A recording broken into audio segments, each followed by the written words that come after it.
Right. Hello, everyone. Welcome back to Bescheuertes Kurzes Bein. My name is Lea, and I welcome you to the sixth match of Asia Cup 2025. It's the big one.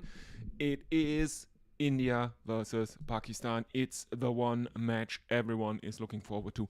Welcome, everyone. And I can tell you that Pakistan have won the toss and they will bat first. Interesting choice by them. I feel, especially against India, who generally are very, very good at chasing any target. Um, yeah, interesting choice. Let's have a look if we have the teams. We do have the teams. Um, we have Pakistan. They start with Zahid Farhan, Saim Ayub, Fakhar Zaman, Salman Aga. He is the captain at number 4. Hassan Nawaz is at 5. Mohammad Haris is the wicketkeeper at 6. Mohammad Nawaz at 7. Fahim Ashraf is at number 8. And Shaheen Shah Afridi is the number 9.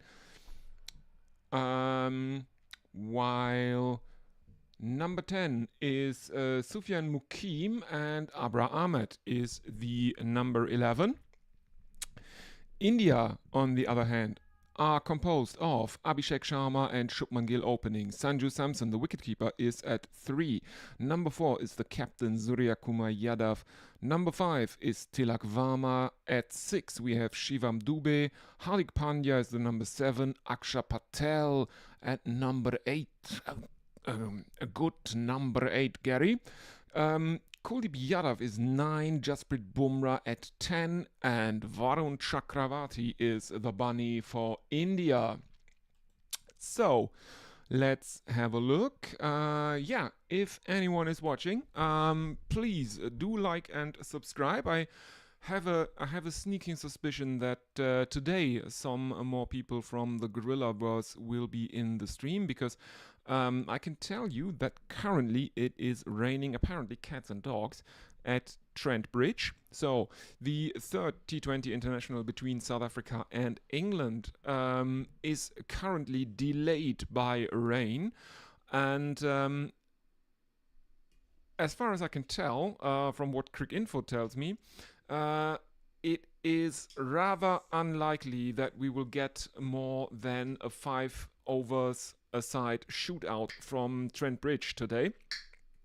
I don't know what the latest start date is for that match, and they are now almost an hour past the planned start, or the scheduled start, and I do not really know when they will start losing overs in that one.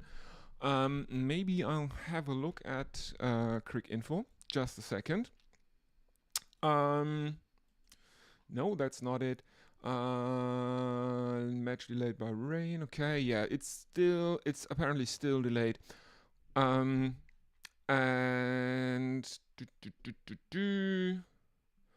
they are interviewing Ben Stokes. Apparently, some fine rain. Doesn't look heavy, but there are still umbrellas up in the stands, and that was about 10 minutes ago. Brandon McCullum is over in the Skyport for a chat with Ian Ward and Nasser Hussain. Not much seems to be going on there, to be honest. Well, I guess it is currently still raining in Trent Bridge, and I don't know how long it has been raining for, but I would suspect that it might take some time after the rain stops to get the ground ready for any play. While we are seeing a close-up of the pitch, and it looks pretty dry. There were some pitches that had a bit of grass on them. This one really doesn't. Looks like a very dry pitch. We are in Dubai today, so that's the other thing. As the batsmen are getting ready for Pakistan. India seem to be discussing a few tactics. There is a replay of the coin toss, and we are now informed on the broadcast that Pakistan have chosen to bat. Yeah, we had the teams, and let's have a look who the umpires are. The on-field umpires today will be Masrur Rahman from Bangladesh and Ruchira Palya Guruge from Sri Lanka, obviously. The TV umpire is Ahmad Shah Paktin from Afghanistan, and the reserve umpire is Izzatullah Zafi, while the match referee is Andy Pycroft from Zimbabwe. Izzatullah Zafi, the reserve umpire, also from Afghanistan. And I think this is the first time that I have seen an Afghan umpire performing his duties in an international match. Out comes this weird little RC truck, kind of 8-wheeled truck that has this little pedestal on it that contains the ball. Out come the teams. Oh, it is we haven't had the anthems. We haven't had the anthems yet, so that is what is going on now.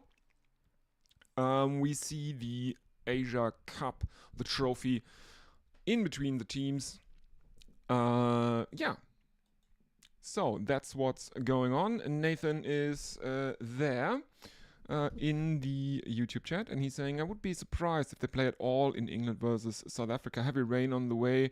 That should last about 3 hours. Yeah, I couldn't find the time when they start losing overs, and obviously there's a deadline. They can't play past a certain point in time.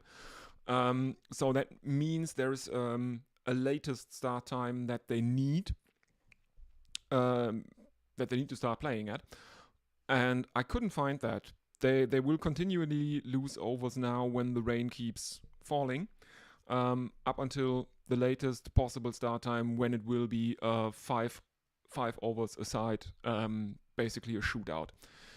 But I couldn't find that. As we are now seeing the teams standing for the anthem, apparently we start with Pakistan. There is Shaheen Shah Afridi singing.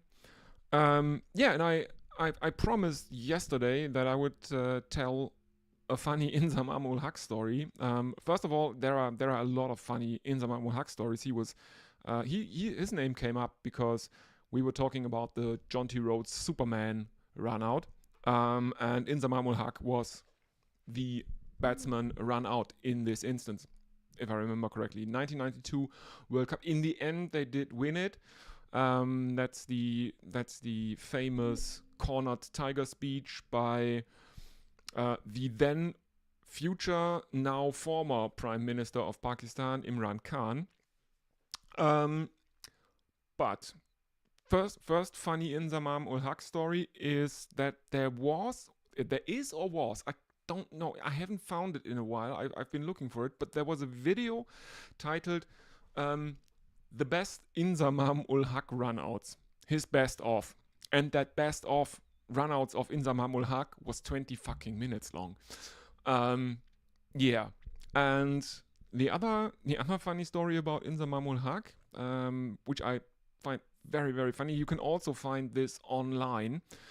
In the 1990s, there used to be an annual match between India and Pakistan. In the 90s were the golden age of meaningless one-day internationals. A lot of them were played in Sharjah, here in the United Arab Emirates. But there was an annual game or match between India and Pakistan, and it took place in Toronto. It was sponsored by Sahara, who at one point or another, were also the title, the kit sponsors of India, of the Indian national team. They had Sahara. Now they have Dream 11, some gambling company, but they used to have Sahara, and I don't know what they do. But Canada obviously has a very, very large contingent of Indians and Pakistanis, because it's a former it's also a former part of the British Empire. So they said, okay, we'll bring cricket to North America for these people, and we'll have once a year a match in Toronto, and that was the Sahara Cup, I think it was called. And once at one of those games, Inzamam is out there. He's batting, and he gets taunted by an Indian fan in the crowd, who is calling through a microphone, insulting him, calling just totally out of context, "Alu, alu, alu," alu meaning potato, because Inzamam is a rather, let's say, well-fed gentleman, and this guy kept calling him a potato. And when Inzamam got out, he was so furious and frustrated that he tried to beat the shit out of the guy with the megaphone in the stands. He's running full kit, wielding swinging the bat wildly over his head, and he's trying to bash the guy's head in with his cricket bat. And he actually gets, I don't know, 5-6 rows into the stands before he can be stopped. Yeah, that was pretty funny, pretty crazy. But that used to happen in the 90s in, I think, Toronto. Yeah. Anyway, we are now getting very, very close to the start of proceedings here in Dubai. Hardik Pandya, we see, is warming up as the openers for Pakistan are coming out. Surya Kumar Yadav directing his fields. There is a lot of you there, stuff like that. We all know it. Hardik Pandya was seen warming up, so I expect Hardik Pandya to open the bowling for India. There he is with his, let's say misguided. His misguided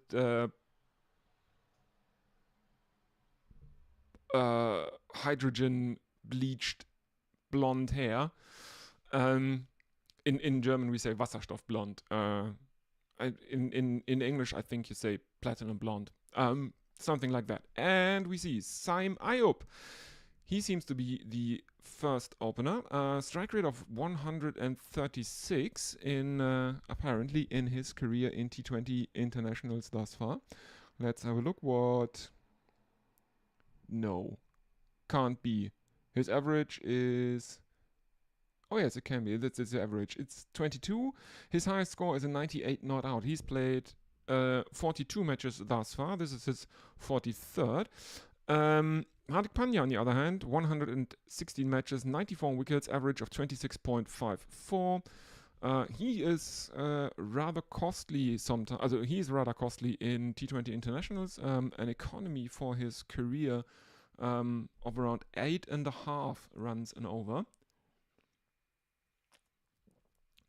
But he is one of India's strike bowlers, so makes sense to open with him. Him and Bumrah are generally the openers, the opening bowlers for India in T20 internationals. And in comes Hardik Pandya, right arm over the wicket to the left-handed Saim Ayub, and he starts with a wide, and basically all the Indian players are grimacing in disbelief that this was given as a wide, because it's not that wide. It's a bit down the leg side, and Surya Kumar Yadav, we see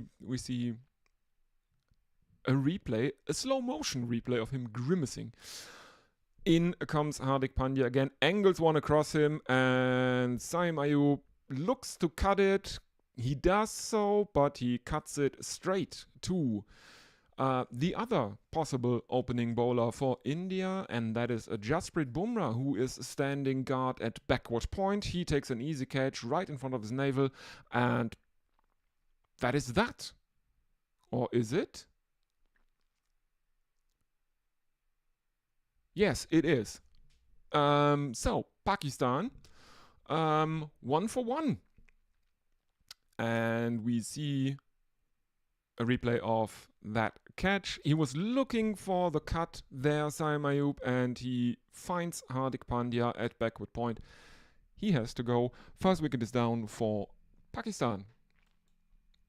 Interesting. I mean, it's better than the Bangladeshis started yesterday. They didn't have any runs on the board before they lost 2 wickets. But Saim Ayub has to go for what is technically a golden duck. Because the first one was given as a wide, so that's the only legal delivery he faced in the match. So that's a golden duck for Saim Ayub, and Pakistan are 1 for 1. Well, let's see if there is anyone with us on social media. In this case, it's on the YouTube chat. No, the last one is Nathan, and now Harris is in at number 3 for Pakistan, Mohammad Haris, and he is off the mark. First delivery, he sees a single down towards, down into the offside. His career, 30 innings, an average of 18.19 and a strike rate of around 140. He has both a 50 and 100 in T20 internationals.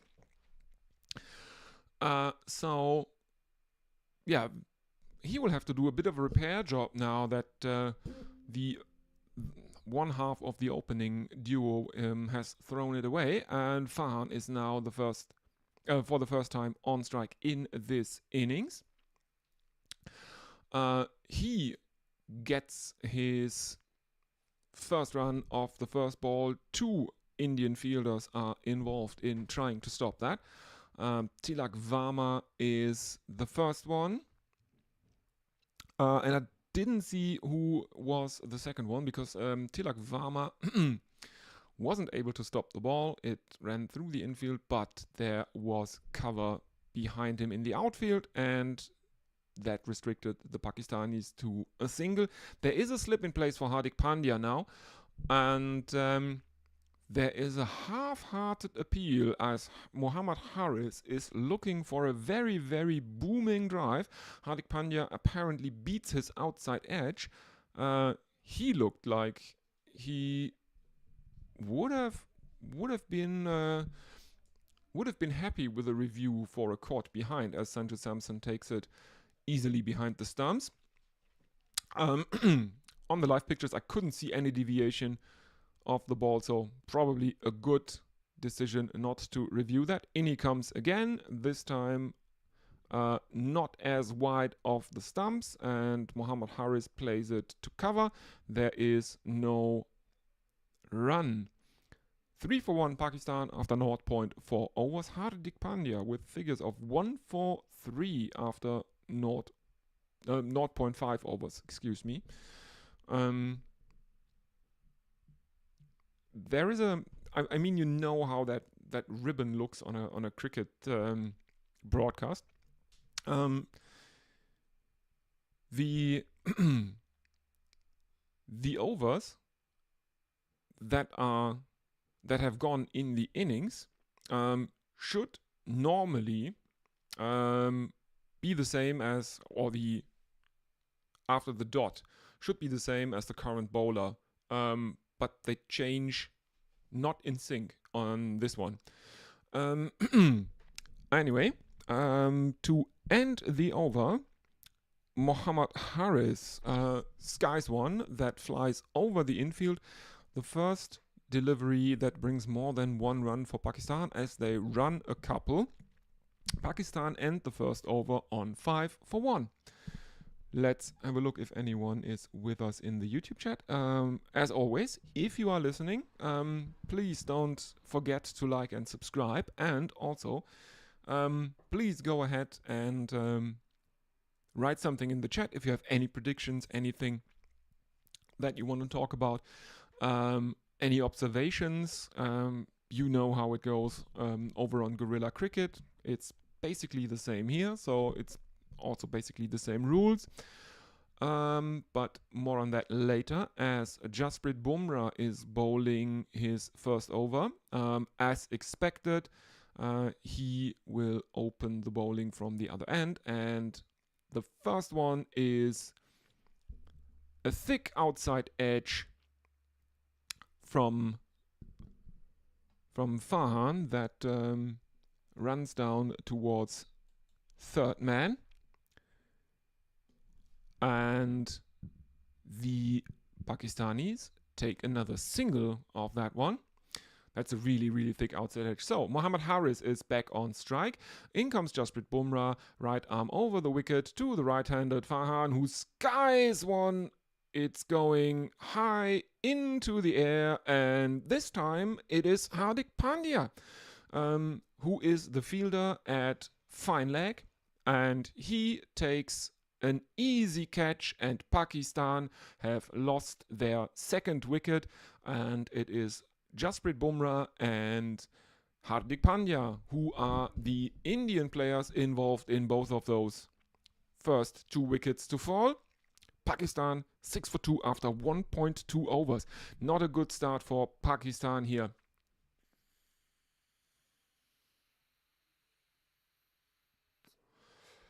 Not a good start for Pakistan, and easy catch taken by Hardik Pandya, and yeah, probably India on top at this point. Let's have a look what ESPN Cricket Info does say.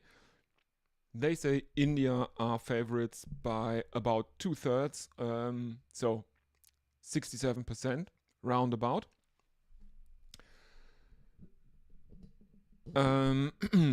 But India already started as favorites. It has to be said. That's basically the point. The win-wiz calculations on ESPN Cricket Info don't start neutral at 50-50 or something like that. They factor in stuff like form. That there's probably an ELO engine running behind the scenes, so the win probability is based on the ELO rating of the teams, just like in chess, basically.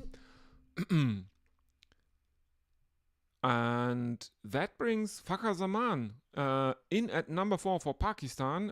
He probably wouldn't have dreamt of coming in at number 4 inside the second over. He wouldn't have dreamt it in his worst nightmares. Now we have 2 slips in play for him, and that is almost another outside edge, as Jasprit Bumrah is bowling a right arm over the wicket to the left-hander Fakhar Zaman, and he looks to defend it with a very, very straight bat, and it just beats his outside edge. Sanju Samson takes a tumbling catch down to his left, and there is no run. Still 2 slips in place for Jasprit Bumrah as he is angling one across Fakhar Zaman, and there is an appeal because he hits him on the toe, and Jasprit Bumrah is appealing for LBW. It is given on the field, but Fakhar Zaman has no hesitation calling for a DRS review here. He has been given out on the field, so the only thing that can basically save him here is an inside edge, because he looked plumb. He looked plumb. He's hit on the toe in front of the stumps. That I'm very, very certain that ball tracking will not save him here. And I don't think there is any bet on it. There are a few spikes on Ultra Edge, but that is because his bat is brushing the ground, I would say, because the ball is nowhere near the bat yet, but there are spikes on Ultra Edge already. I don't know what's happening now. Well, apparently... Oh, it's pitching outside the leg stump.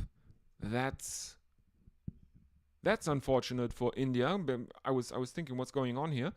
Yeah, they brought up the ball tracking and it pitched marginally outside of leg, and there are quite a few very relieved Pakistan fans in the crowd. We see them in close-ups.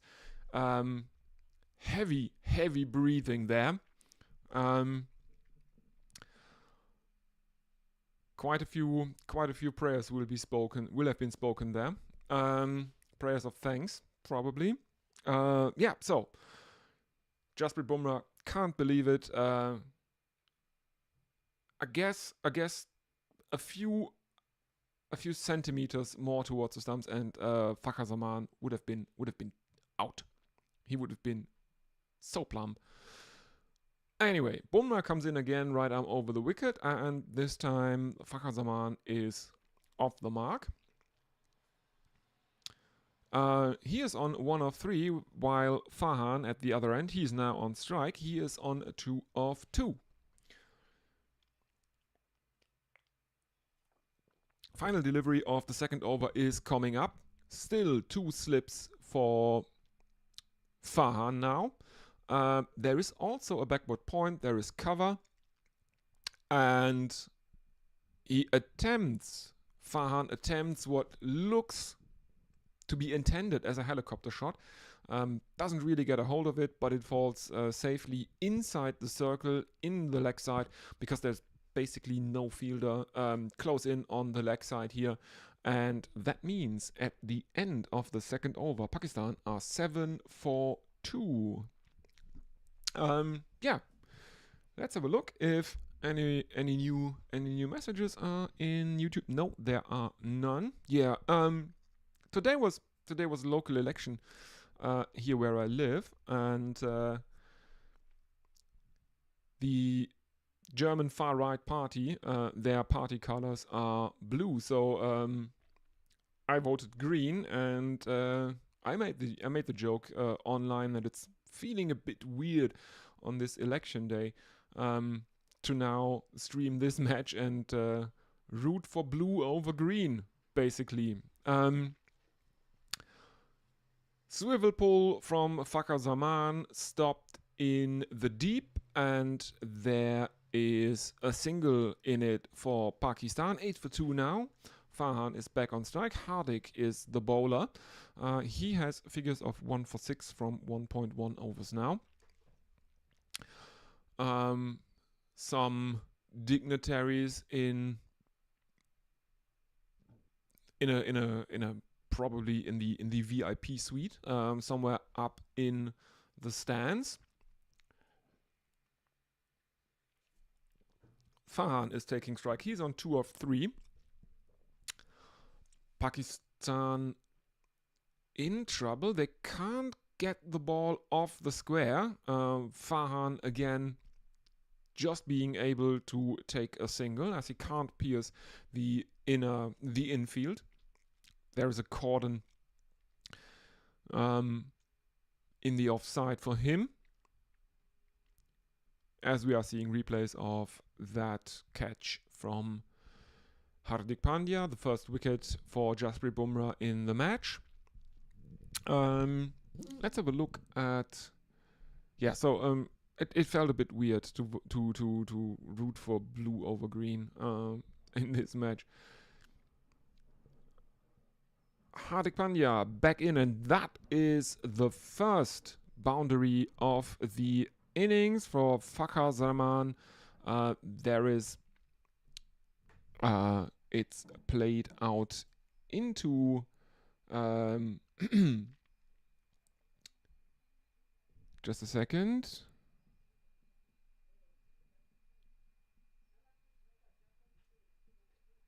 Yeah, it's a bouncer, and it is helped on his way by Fakhar Zaman. I was just looking if there is something new for Trent Bridge, but I can't see anything new. Anyway, in comes Hardik Pandya. And this one is a dot ball, even though Fakhar Zaman is coming out of his crease a bit, looking for a run. They decide against it, though, and there is no run. It's interesting that both opening bowlers for India thus far have opted to bowl right arm over the wicket, even to the left-handers, Zaman included. So they're angling it across him. In comes Hardik Pandya. Right arm over the wicket. This one is a bit more leg-sidey. Fakhar Zaman looks to play a leg glance. I don't think he got any bat on that one. Sanju Samson diving to his right, but can only get the tips of the gloves onto the ball. And it runs away towards the boundary at fine leg, where it is then fielded by a boundary rider that has been stationed behind square on the leg side out in the outfield. And yes, it is given as wides, 3 wides for the Pakistani score. 16 for 2 after 2.4 overs. Fakhar Zaman 6 of 6 and Farhan at the non-strikers end 3 of 4. In comes Hardik Pandya.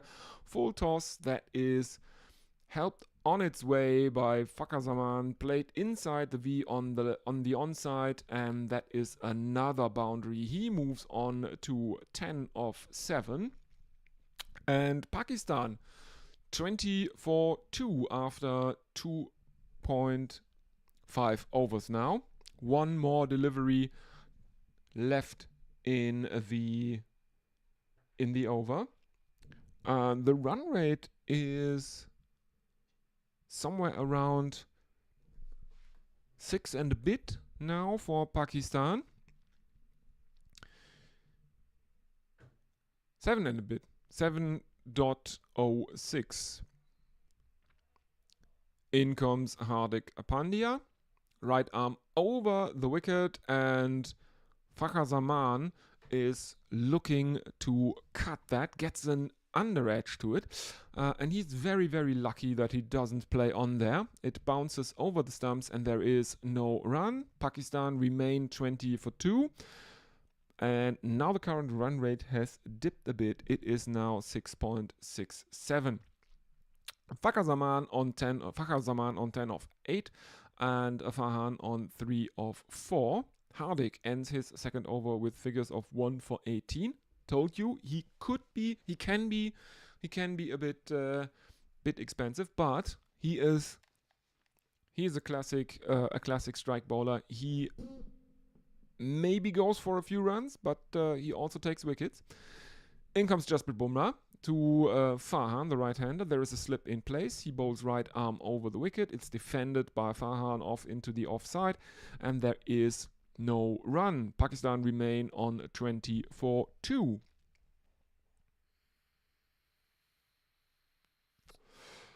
Bumrah has the unreal figures of 1 for 2 from his first over. As Farhan is taking strike again.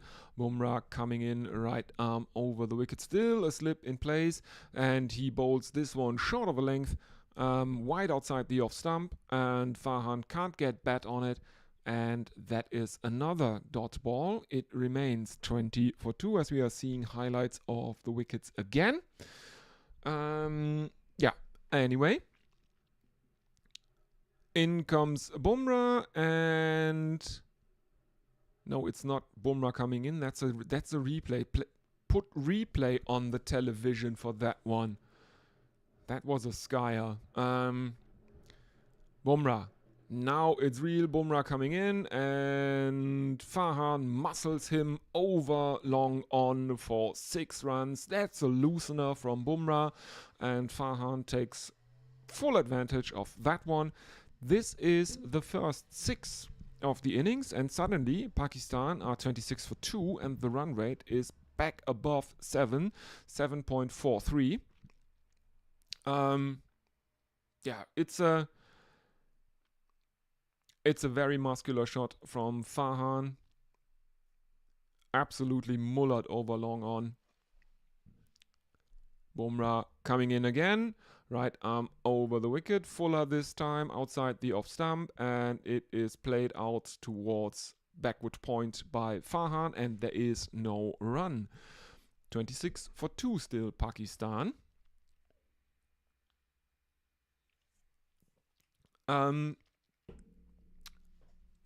We are seeing the amount of swing that the Indian bowlers have gotten thus far, and it is not that bad. Over 3 degrees of swing for both Jasprit Bumrah and Hardik Pandya. Interesting. In comes Hardik Pandya, right arm over the wicket. Full toss that is played back towards the bowler, who feels it, loses sight of it, finds the ball between his legs, and there is no run. Yeah, slip is out now for Farhan after that 6. So I guess that's the thing. Is that a dropped chance by Jasprit Bumrah for a caught and bowled? It almost looked like it. In comes Bumrah again on a length outside the off stump, cut by driven to cover by Farhan, and there is no run. So 4 overs gone. Pakistan 26 for 2. If you are listening, first of all, welcome. If you are new here, I was expecting a few more people that have suddenly found some holes in their itinerary or in their schedule, because I think there is still rain in Trent Bridge, and I will bring you an update.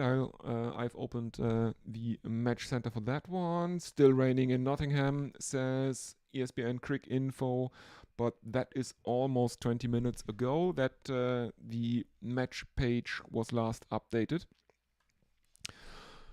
Yeah, so apparently it is still raining in Nottingham, Trent Bridge, so no play in the third T20 International between South Africa and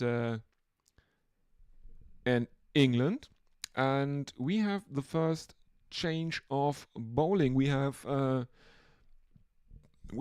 leg break from Varun Chakravarti for India, and he comes in right arm over the wicket to the left-handed Fakhar Zaman, and he angles one across and spins it back into the left-hander, who plays it out for a single. 27 for 2. Varun Chakravarti, 20 matches and 34 wickets. That's not bad. Hardik Pandya has played more matches than he has wickets, and Varun Chakravarti has more wickets than matches played. So, pretty good.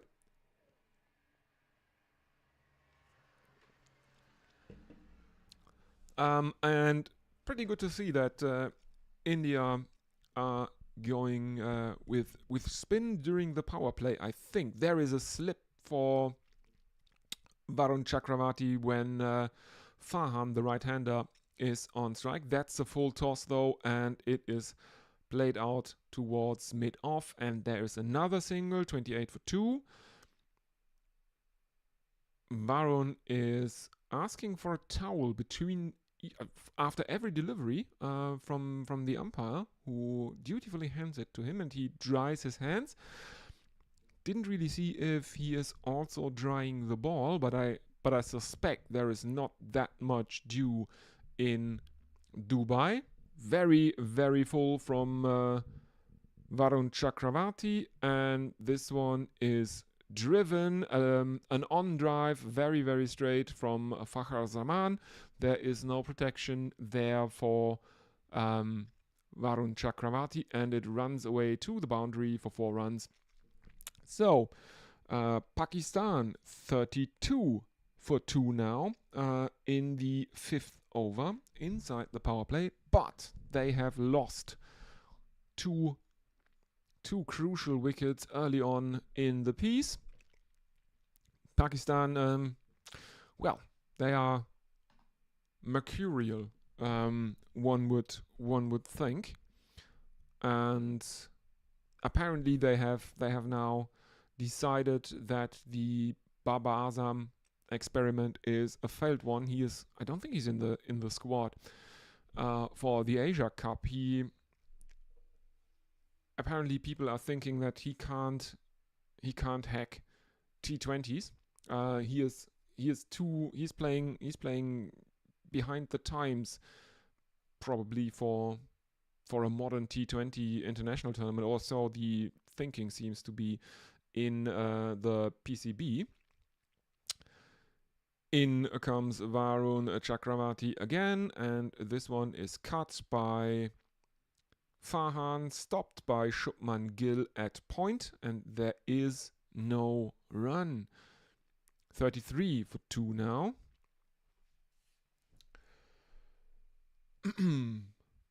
Final delivery of the 5th over is now coming up. Varun Chakravarti bowling to Farhan. Here we go. Right arm over the wicket, and Farhan steps back to give himself room, and with a horizontal bat plays that towards long on, where it is fielded, and they take a single run. 34 for 2 after 5 overs. The current run rate 6.8. Farhan hogging the strike. He's on 11 of 13, and that's probably exactly what the Indians want, because on the other end there is Fakhar Zaman. He is 16 of 11. And as we all know, in a T20 international, or in a T20 in general, or full stop, the interesting or the important stat is not the average. The important stat is actually the strike rate. You have limited time, you have a limited amount of deliveries in a T20 international. So the average, which is susceptible to stuff like not outs and so on and so forth, that is not of any importance in a T20 international. Basically, it's a bit hyperbolic. But the way more important stat in a T20 context, I think, is the strike rate. How many runs can you make?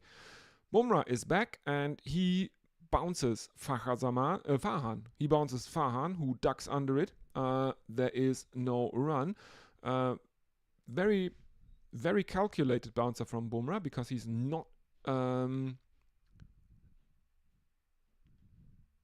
He's not even warned for, or it's not even the one intimidatory bowl that you may bowl in the over.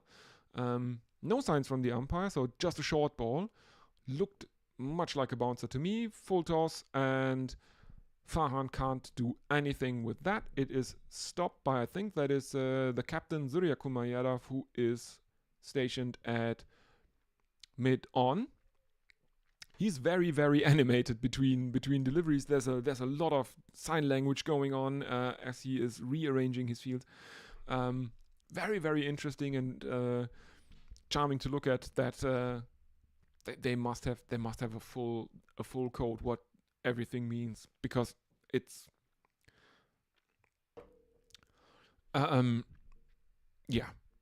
there is a lot of gestures with the hands, and apparently even which fingers he stretches out seems to have a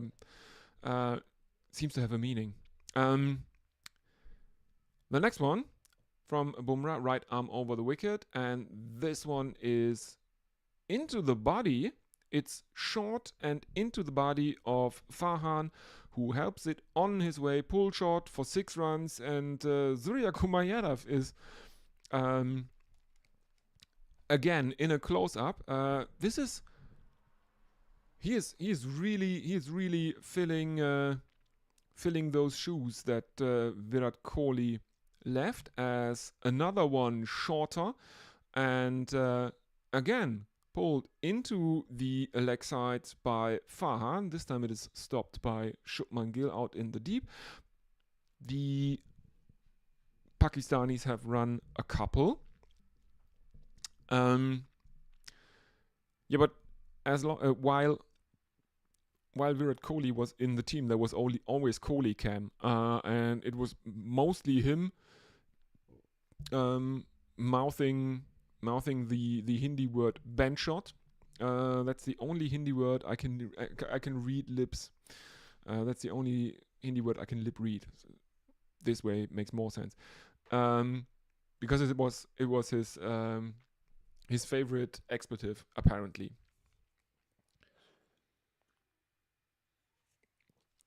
And Surya Kumar Yadav is now making very, very funny faces, and I'm pretty certain now that Kohli is out of the team, he gets a lot more screen time, obviously. And I think you can,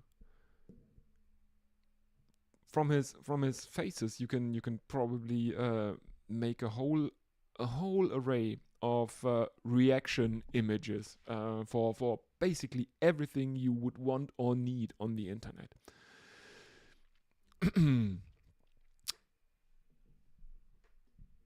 Next one from Bumrah is a full toss, and there is an appeal, and I think it is for a caught behind, but I think because the batsman gets the toe end of the bat onto that one, but I think it is not out because it bounces on the ground and comes up from there, and it's therefore technically taken on the half volley by Sanju Samson behind the stumps. And the verdict is not out. 42 for 2 after 5.5 overs. Final delivery of Jasprit Bumrah's third over coming up now. Farhan on strike. He's now accelerated a bit. He's on 19 of 18, but Fakhar Zaman at the other end is 16 of 11. So yeah, there's a bit of a difference in scoring speed for you there. Current run rate is 7.2. 8 runs so far in this over, a 6 and a couple. In comes Bumrah for the final delivery, and it's shorter again. There is an attempt at a swivel hook from Farhan. There is an appeal for caught behind from Jasprit Bumrah, but the umpire isn't interested in that, and that seems to be that. No one is going to risk any reviews for something like that. So at the end of the 6th over, Pakistan are 42 for 2. Let's have a look if anyone is with us. Nathan says, fortunately, looks like we have an actually competitive match here. Yeah, India versus Pakistan is basically always competitive, and it is always very, very hard. They are playing really, really hard.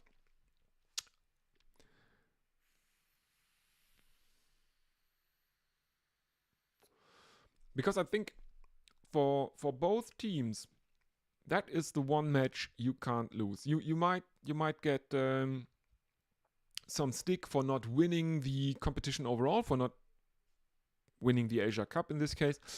You might get some stick, but if you lose against the other country, in this neighborhood brawl, if you lose that match, if you lose the India versus Pakistan match, that's really, really bad. I think that's worse than not winning the tournament. Kuldeep Yadav.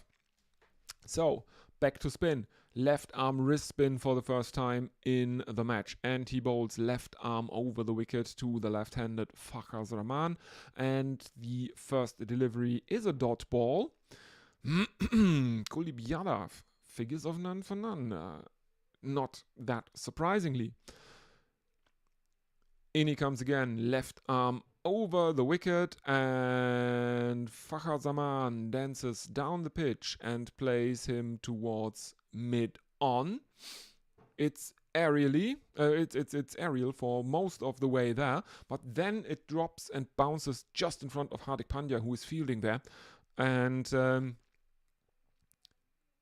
he stops it. But if he had run in a bit harder, I reckon it might have actually been a chance. But anyway, it's not really an error, and it is only a single for Pakistan. So 43 for 2 after 6.2 overs. Farhan is back on strike, and he is back to a strike rate of 100. He is 19 of 19. The first run that Kuldeep Yadav has conceded thus far. There is a slip in place now as Kuldeep Yadav is coming in left arm over the wicket to the right-hander. And there is no run. There is a bit of a discussion between Kuldeep Yadav and one of the umpires. Yadav is pointing out a spot in the pitch. The umpire takes a look at it. But I think there is not yet any need for sawdust or stuff like that. In he comes again, left arm over the wicket, and this one is played out to cover by Farhan. There is no run. So only the one run from this first over of Kuldeep Yadav. He is bowling in the high 80s and low 90s, very low 90s, 91. It's all in kilometers per hour, everyone. And is that a caught and bowled? No, it is not. Farhan plays it back towards Kuldeep Yadav, who stops it, and it is another dot ball. The current run rate is 6.29, 23 dots so far in the innings of the almost 30 of the 35 deliveries we have seen thus far. Legal deliveries. 43 for 2, 6.5 overs gone. Partnership of 37. Current run rate 6.29, and in comes Kuldeep Yadav, left arm over the wicket, and this one is muscled towards deep mid wicket by Fakhar Rahman, and I think they took another single. Yes, they did.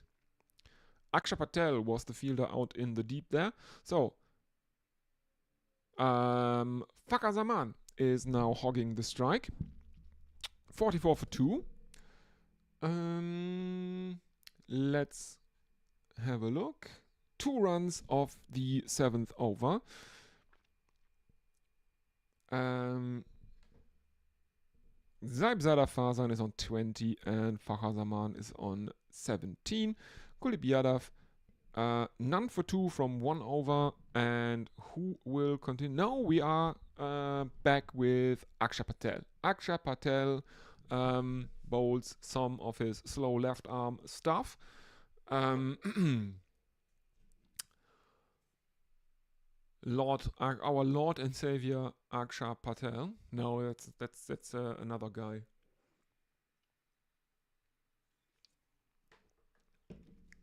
But for the first time tonight, it is indeed Akshay Patel. He is bowling the 8th over, and he bowls left arm around the wicket to the right-handed Farhan, who plays him out towards cover. There is a fielder there though, and they think better than they are not thinking about taking a run there. Akshay Patel continues left arm over the wicket, gets an inside edge of Farhan that runs away towards backward square leg, and the Pakistanis take a single. And that means they are 45 for 2 now. 7.2 overs gone. 4 extras have been conceded by the Indian bowling attack thus far in the innings. Fakhar Rahman is on strike, and what's that going to be? I don't know. He is looking, he looks like he's premeditating a scoop shot, thinks better of it, and just pokes it with the toe of his bat towards Akshay Patel. There is no run. In comes Akshay Patel, and this time Fakhar Zaman skies one again, and that is taken at long on. He is gone. Who was the fielder in that case? I think that is Tilak Varma. And yes, Fakhar Zaman has to go 17 of 15 for him. 45 for 3 in the 8th over, Pakistan. And yes, looks like the catcher, the fielder was Tilak Varma. Akshay Patel is patting him on the shoulder. So yes, Fakhar Zaman is through his shot way too early and just shovels it up into the night sky above Dubai. Tilak Varma, almost another easy skyer catch, just like Hardik had to take earlier in the innings, and it is indeed Tilak Varma. So Fakhar Zaman has to go for 17. He's out. Caught Tilak Varma, bowled Akshay Patel, and Pakistan are 45 for 3 after 7.4 overs. That means who is going to come in next? I think it's the captain, isn't it? Salman Aga. Yes, it is Salman Aga, and Akshay Patel is getting ready. Ooh. Oh no, it's just gold. No, it's not just gold here. Ooh.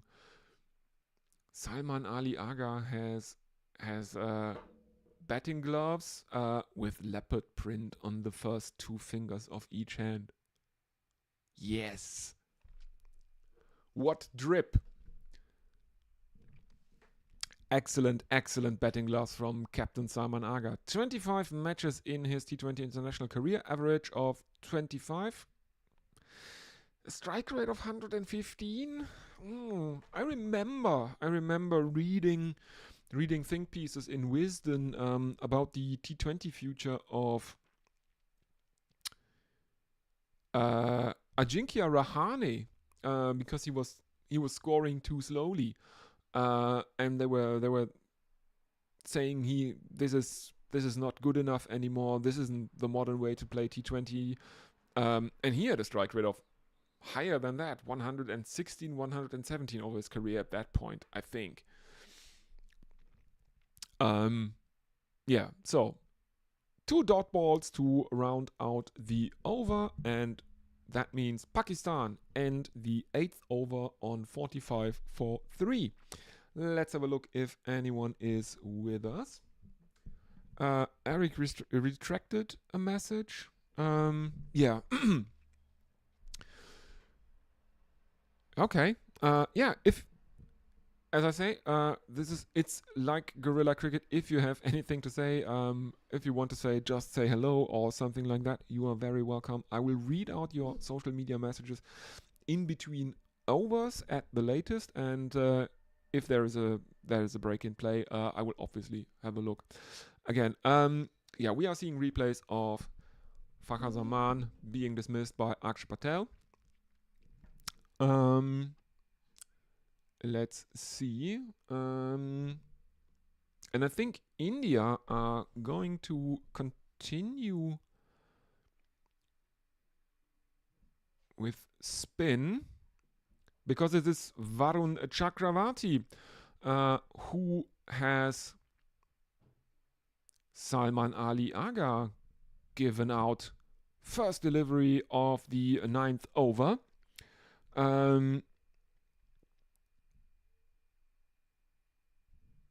No, it's a second delivery. First one is a single.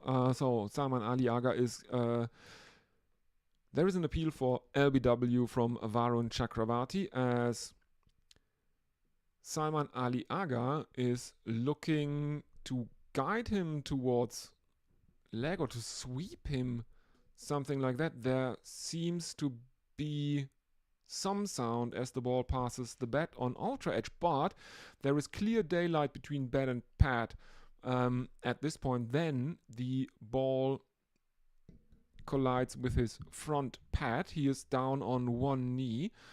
He's hit on the front pad as he misses a paddle scoop, basically. But ball tracking reveals that this ball would be missing the stumps, and it's good that, or lucky for Pakistan that they reviewed that. 46 for 3 it is.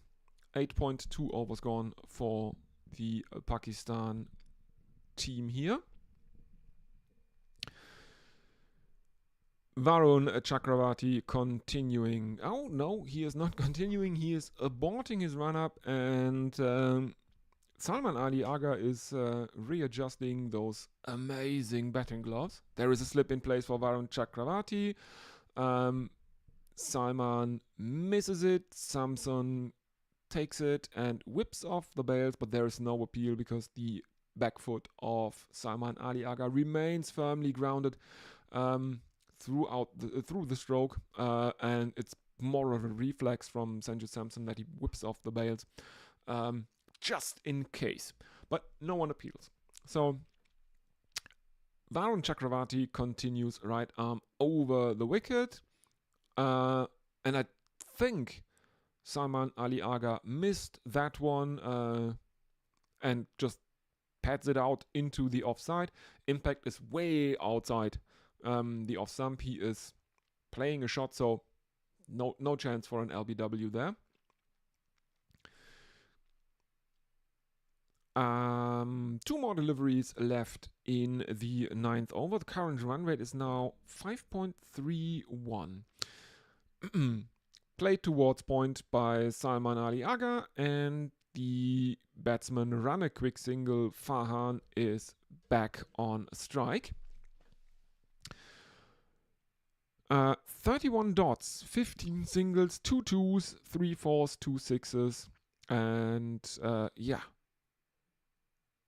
I think the other thing they showed was extra. So 2 runs thus far from Varun Chakravarti's second over. In he comes again, right arm over the wicket, and there is an attempt at a cut shot by Farhan, but again, he's threw his shot way too quick and plays it back towards the bowler, who stops it, and there is no run. That is the end of the over. Pakistan 47 for 3. Eric is with us. Out, missing. Yes, exactly. That's exactly what my reaction was. That looked so good. That LBW shout looked so good for Varun Chakravarti. And in the end, it wasn't missing by much, but it was doing just enough to miss the stumps. Akshar Patel continuing. Salman is going down on one knee and is looking to slog sweep him. Misses it. Samson takes it. There is no run. Akshar Patel with figures of 1 for 1 from his first over. And in he comes again, left arm around the wicket, played out towards point by Salman, and there is no run again.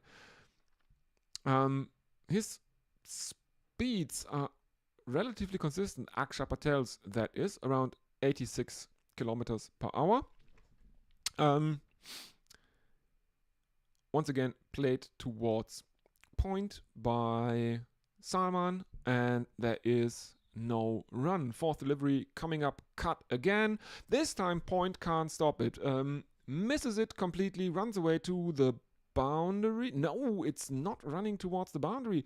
The outfield isn't that quick, and it dies just a few centimeters inside the boundary. Hardik Pandya coming in, picking it up and throwing it back towards Sanju Samson there. Yeah, this time the cut worked for Salman Ali Aga, and it's 49 for 3. Two more deliveries in the 10th over to be bowled. Akshar Patel played back towards the bowler, and there is no run. So 49 for 3. But what were we talking about? An actually competitive total. Top edge for Salman Ali Aga, and that one is out. Akshar Patel has his second wicket of the night. Salman Ali Aga has to go for 3 of 11 after going down on one knee, trying to sweep Akshar Patel, who is bowling left arm around the wicket towards the right hander. He's trying to sweep him over square leg. Gets a top edge to that one. And who is the fielder that takes that catch? It's Abhishek Sharma. Salman Ali Aga has to go, caught Abhishek Sharma, bowled Patel for 3 with a strike rate of 25 because 12 balls, 12 deliveries he saw in this innings. So, Pakistan, 49 for 4. Current run rate is 4.9 now. And it's starting to look a bit less competitive, this match. I have to say, sorry, I think it was Nathan who said it earlier, that this might actually be a competitive match. Until it suddenly wasn't. This is kind of emblematic of Pakistan sometimes, and they're called mercurial for a reason. The openers were bad, or the opening partnership was bad. Then comes Fakhar Zaman, and he looks good. And then he has to go, and now Salman Ali Aga, who was trying to do the repair job, but I think in the context of a T20 match, 3 runs off 12 deliveries is the worst kind of innings that you can play.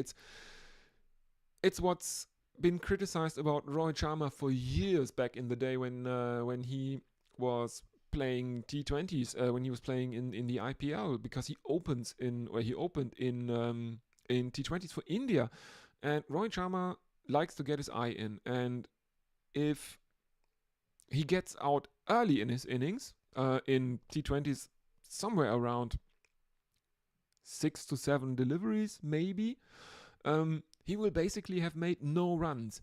Once he survives those first 6-7 deliveries, he generally accelerated, and he accelerated hard. And in the end, it was a good innings. He made something like, I don't know, 40 of 17 or something like that. That's a good innings. But if you got him early, that's a pretty bad day for India, or for the team that Rohit Sharma is playing for, because he eats balls in the beginning of his innings. So let's have a look. Maybe were there drinks taken? I can't even tell you right now.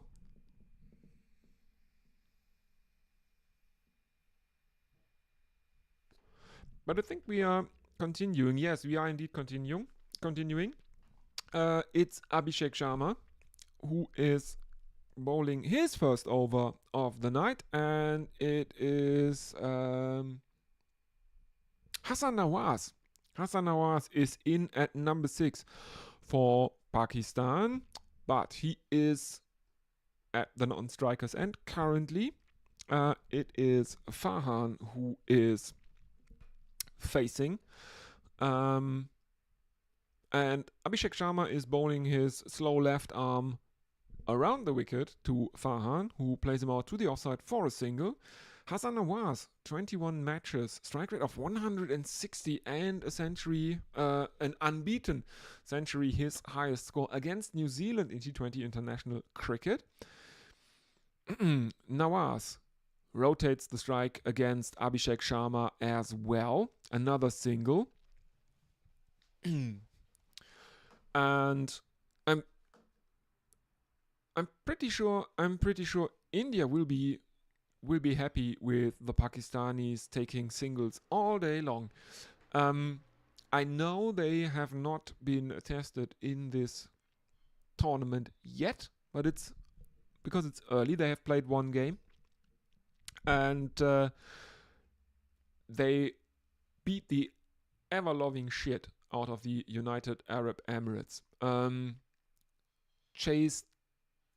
They bowled them out, then chased. I think they bowled them out, and they chased down the total inside the power play.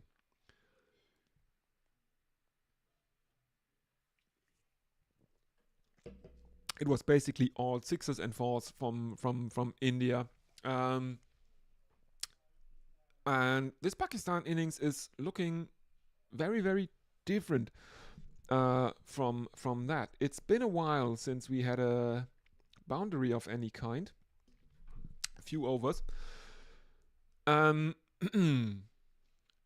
overs complete. Abhishek Sharma concedes 5 runs off his first over.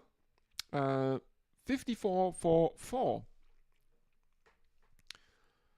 Let's have a look if anyone is with us. Has anyone said anything? Eric J saying Pakistan should have picked Imam ul Haq. He was in excellent form for Yorkshire recently. Yeah, there's a... I mean, yeah, Eric, I would probably agree with you. But it's the Pakistan Cricket Board, and Imam ul Haq is his uncle, Imam's uncle. Aksha continues, and this time he's punished by Farhan. 6 runs straight down the ground as he steps out, negates the spin, and blasts one into the stands. Third 6 of the innings, though.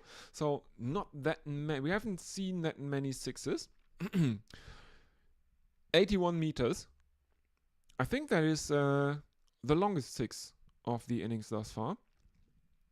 Yeah, Imam ul Haq has a bit of a problem with his relation to Inzamam ul Haq. Inzamam ul Haq used to be a selector for Pakistan. I don't think he is anymore, but he is connected. He is connected in the PCB. Aksha continues, played back towards the bowler by Farhan. There is no run. 60 for 2, still the score. Current run rate 5.22. And yeah, even if Imam ul Haq is in great form and is putting up his hand and making scores and stuff like that, because the culture of the PCB is so paranoid, people will always suspect that he is in the team because of nepotism, even if he isn't. The assumption or the suspicion will probably always be there. So the selectors just say, okay, we can't do that.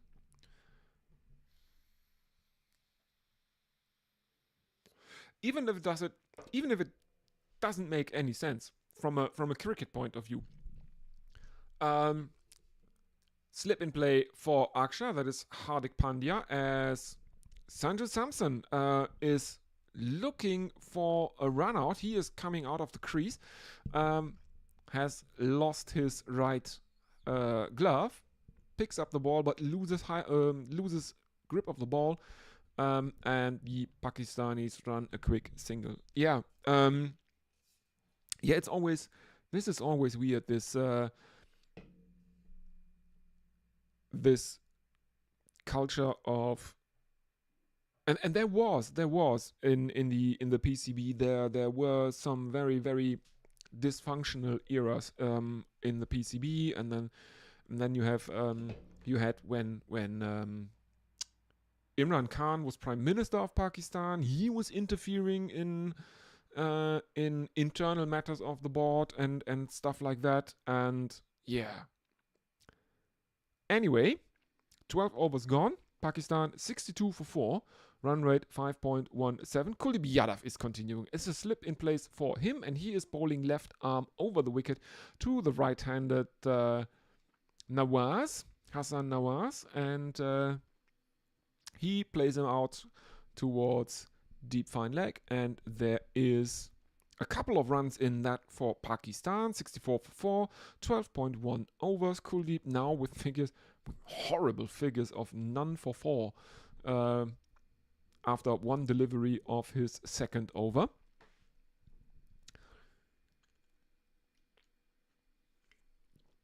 In comes Kuldeep again, left arm over the wicket, played out into the offside, fielded, and no run.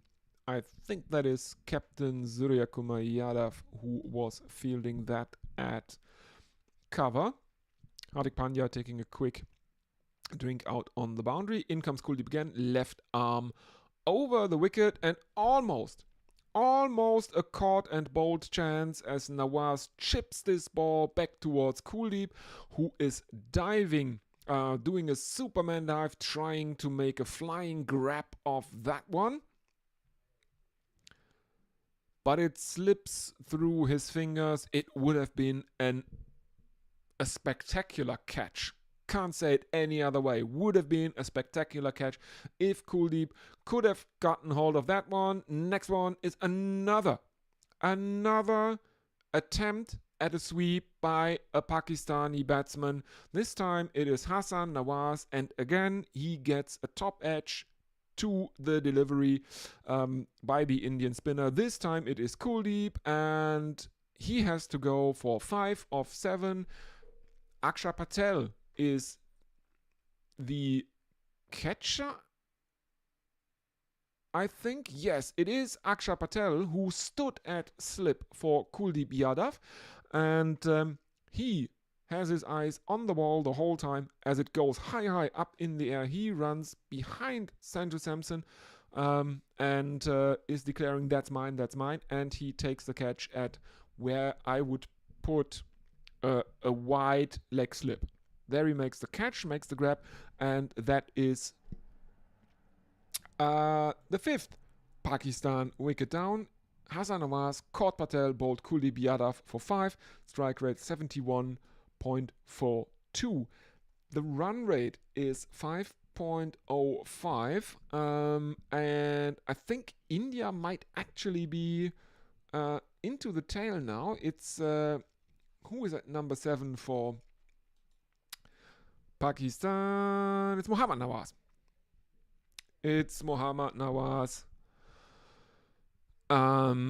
Yeah. This is not looking good for Pakistan. If we are looking through the scorecard of the innings thus far, the highest score thus far is the one opener that did not fail. Zaibat Safahan, he is on 32 not out of 36 deliveries. And there is only one other double-digit score. And appeal for LBW as Kuldeep has Mohammad Nawaz hit in front of the stumps. He thinks he has him LBW. Pakistan review, but Kuldeep Yadav might actually be on a hat trick here. As we are seeing the replay, it looks like it is pitching in line. The impact is in line. The only issue might be height, because he absolutely didn't get the bat anywhere near that delivery. I don't know why they are checking Ultra Edge. Yeah, there is no bat involved. Crashes into his pads. He's relatively far back in his crease. He's hit on the knee roll, pitching in line, impact in line, hitting the wickets. It's hitting leg, stump, maybe 3/4 of the way up. And Mohammad Nawaz has to go. He is out for a golden duck. He is out. LBW bowled Kuldeep Yadav for a golden duck. And Kuldeep Yadav is on a hat trick. Oh dear, Pakistan. This is starting to look grim. Let's have a look at social media or the YouTube chat. Looks like India might have a fighting chance in this one. Yeah, I think so. I think they are in with a shout. If their openers can apply themselves and all that stuff. No. I was hoping for more from Pakistan. Because yeah, I'm nominally an India fan, but let's be honest, it's not very satisfying seeing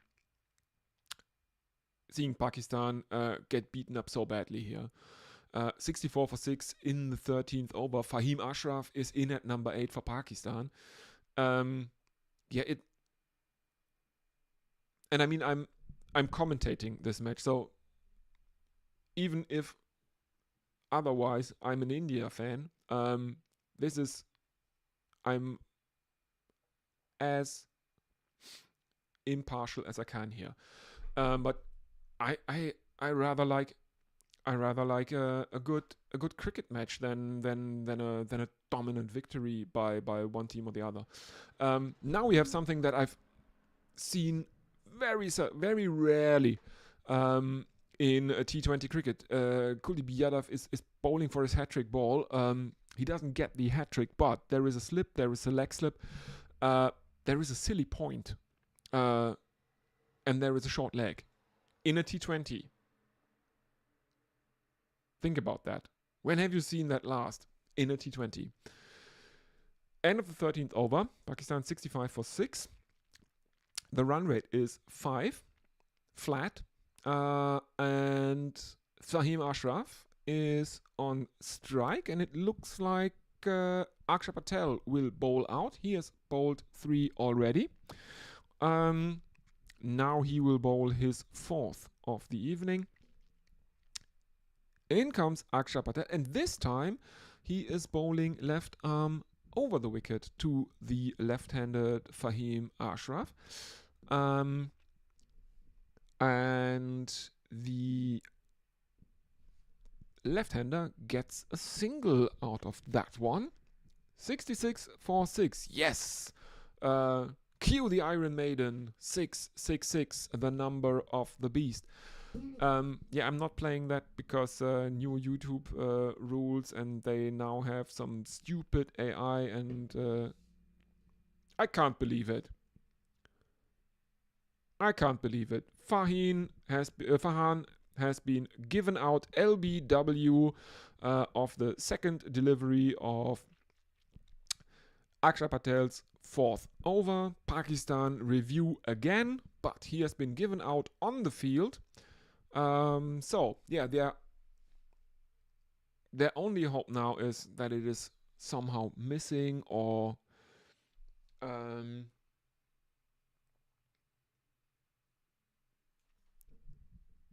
inside edge. Does he get an inside edge to it?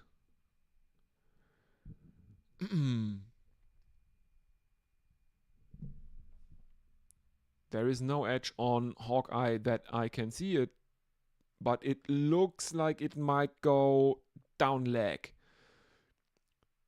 Let's see what Hawkeye has to say. Yeah, it's pitching outside off. It is hitting him in front of leg stump, and because Akshar Patel is bowling left arm around the wicket to the right-hander Farhan, that's going down leg. Pakistan retained their review.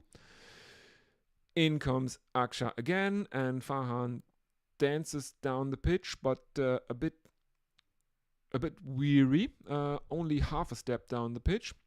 Plays it out towards mid-off. There is a single, and Fahim Ashraf is now on strike for Pakistan. 67 for 6, 13.3 overs.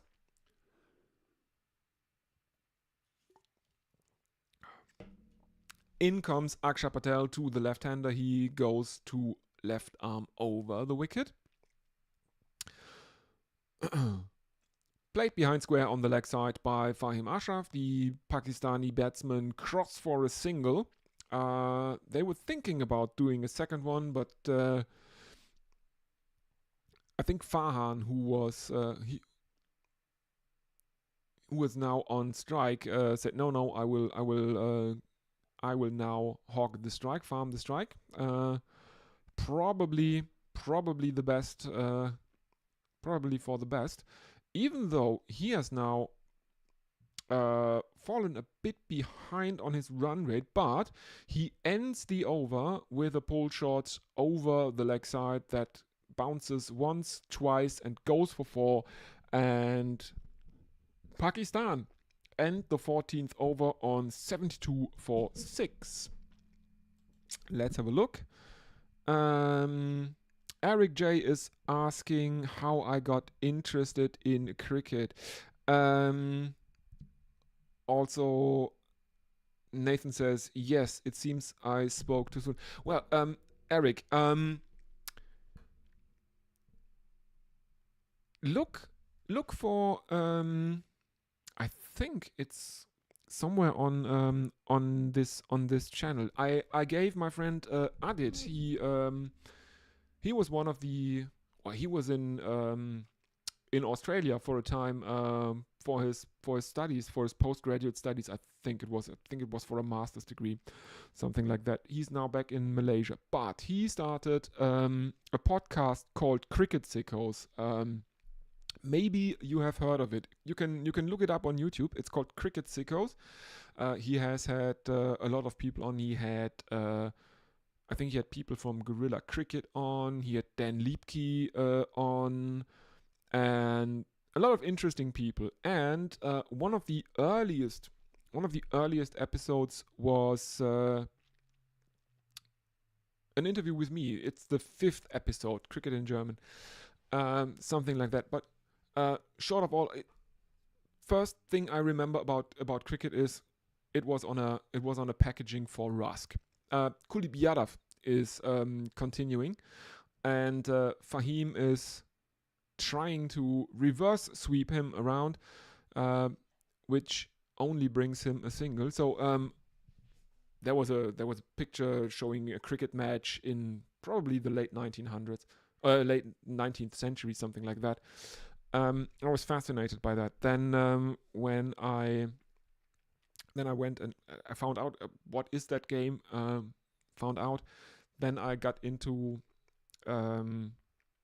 Hitchhiker's Guide to the Galaxy, and there, of course, in the 3rd book, there's all this cricket stuff is in there because it's the cricket robots and the wicket gate and stuff like that. So that was really cool as Farhan plays one out into the deep where it's fielded again. Pakistan 74 for 6. And then in 2003, I started university, and suddenly I had access to all these international newspapers, the ones from the UK included. In comes Kuldeep Yadav, left arm over the wicket, and Fahim looks to play him into the onside, misses it. It is stopped by slip. No run, 74 for 6. And that was 2003. So I got more heavily into it then because I had all the English newspapers. And then the 2005 Ashes happened, and every day I can read on the back pages of the English newspapers, and I really got into it then. And that was also basically the time when it started to get feasible to watch videos online. I think we had the first internet access in, I think, 97. And it was dial-up, and it was shit. And then we got DSL, and that helped a lot. And 2008, then there came. In 2008, the IPL was actually streamed on YouTube. 2008, 2009, and I really got into that then. And yeah, over time I've then found Gorilla Cricket as sorry, my stream just kind of died. So I really got into it then. Can't tell you what's happening because my stream is doesn't really want to cooperate. But if you look for Cricket Sickos from Adit RS is the channel name. If you find that fifth episode of that series, I go really into all my background and stuff like that, and it's around an hour or something like that. So yeah, if you're interested in that, give it a go.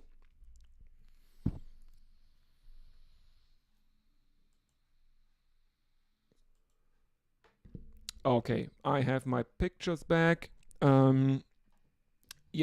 The 15th over ends with a boundary for Fahim, and Pakistan ended on 78 for 6 runs from Kuldeep Yadav's third over. He has now taken 2 for 11 in 3 overs, and India continue with spin.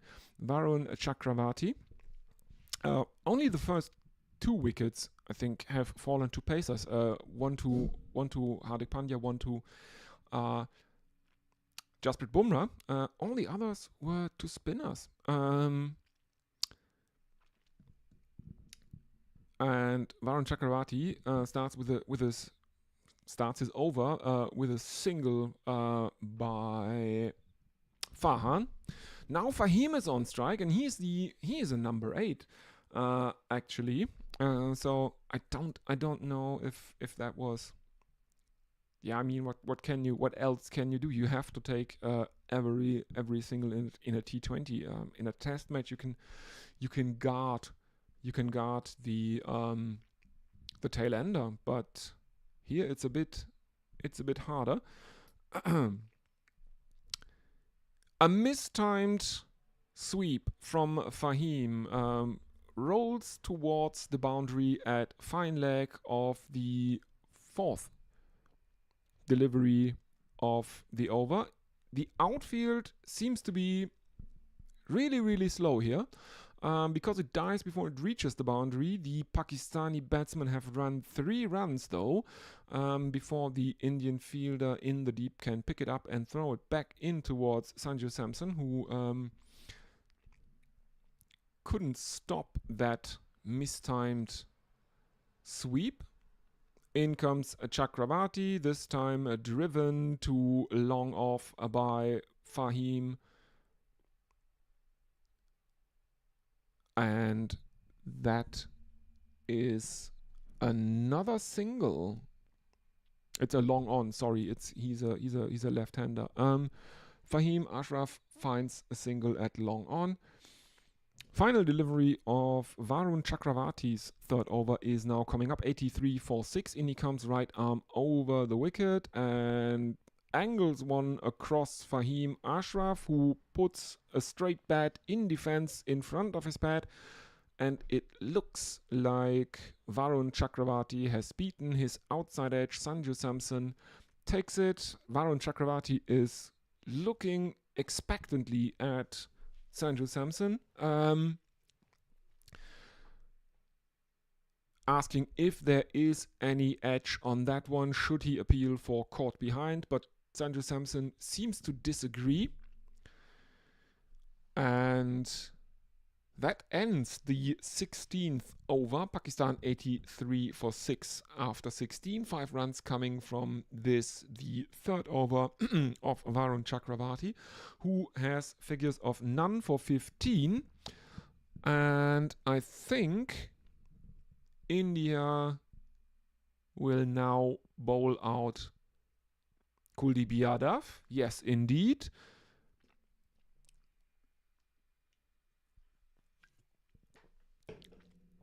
He is resetting his field. Farhan is on strike. He is on 40 of 43 deliveries. The current run rate is 5.19. And Farhan is last man standing. In comes Kuldeep Yadav, left arm over the wicket, and again, skied. Again, a Pakistani batsman is. They are not reading the spinners. He was looking to uppercut Kuldeep Yadav here, something like that. Gets it high up into the air. And there is a fielder underneath that, and I think that is Hardik Pandya out in the... No, he's not looking to uppercut it. He's looking to slog him over cow corner. And Hardik Pandya is out in the deep, makes a running catch, avoids the boundary. Very, very well taken that by Hardik Pandya. And Saibzada Farhan has to go. Caught Pandya, bowled Kuldeep Yadav for 40 at a strike rate of 90.9. And yeah, that's it. I'm of course, the Pakistan bowling attack is a much better bowling attack than the United Arab Emirates one was in the first match that India won convincingly, but they are not that good.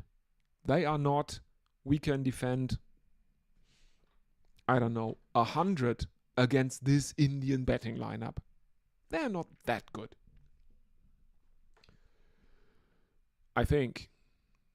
What are your expectations, everyone? 79.6 dial up. Yeah, lol. Yeah, Eric. Yeah. And I mean, can you remember that ding ding ding ding ding sounds and stuff like that? That was iconic. The telecommunications concern here in Germany, the Telekom, they actually used the sound of a dial-up modem as their jingle in their advertisements, basically. Yeah. Shaheen Shah Afridi is in at number 9 for Pakistan. The left-hander. He defends his first delivery. There is no run. And now he is going down on one knee and he belts Kuldeep Yadav, who is bowling left arm over the wicket. He is belting him to all corners of the ground now. That is a very good, very, very good 6 by Shaheen Shah Afridi. Big step down on one knee and clobbered over cow corner. 6 runs for Pakistan, 6 much needed runs for Pakistan. 98 for 7. Kuldeep Yadav to Shaheen Shah Afridi. 5th delivery of the over coming up after a dot ball of the 4th. Yadav is bowling roughly 60% of his deliveries are leg spin. 32% are googlies and 11% are others. So probably arm balls and stuff like that. I don't think he has a carom ball. Why would he? He's a leg spinner. Another single of the 5th delivery. Scored behind point by Shaheen Shah Afridi here. As Kuldeep Yadav. That's another replay of that very, very good 6. No, it's not. It's the wicket. Looked like the 6 for a moment. Yeah, it's... I mean, Shaheen Shah Afridi is showing the Pakistani batsmen how to play the Indian spinners here, which is kind of embarrassing for their top order, apart from Farhan, who was the only, basically the only batsman who played any sort of innings here. End of the over, Pakistan 90 for 7 because Kuldeep Yadav ends it with another dot ball. 17 overs are gone. Let's have a look if anyone is with us on YouTube. Doesn't really look like it. Let's reload the chat.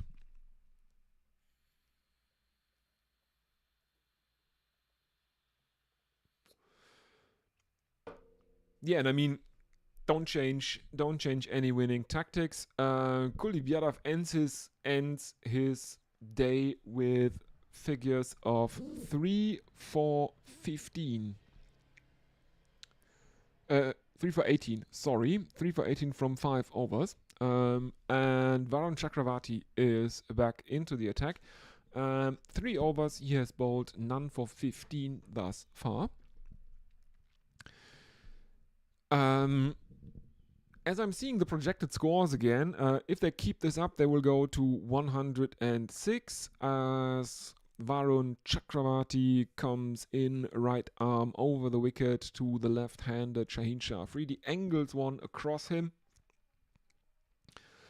And Shaheen looks to defend. It beats his outside edge, and there is a sharp intake of breath from Shaheen Shah Afridi because that was very, very close. He was running it very, very close. Varun Chakravarti coming in for the second delivery of the 18th over. Right arm over the wicket. Shaheen steps back and slashes him over the offside, giving himself room there, finding another 6. So that means that Shaheen Shah Afridi has now scored, I think, 12 runs, doesn't he?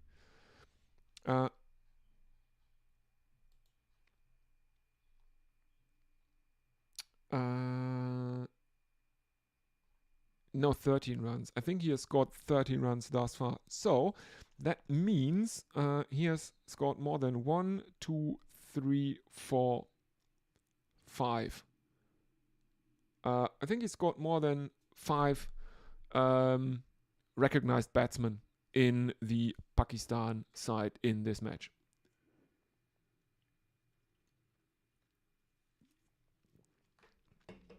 Another single for Shaheen Shah Afridi, and that takes him to 14 and off strike.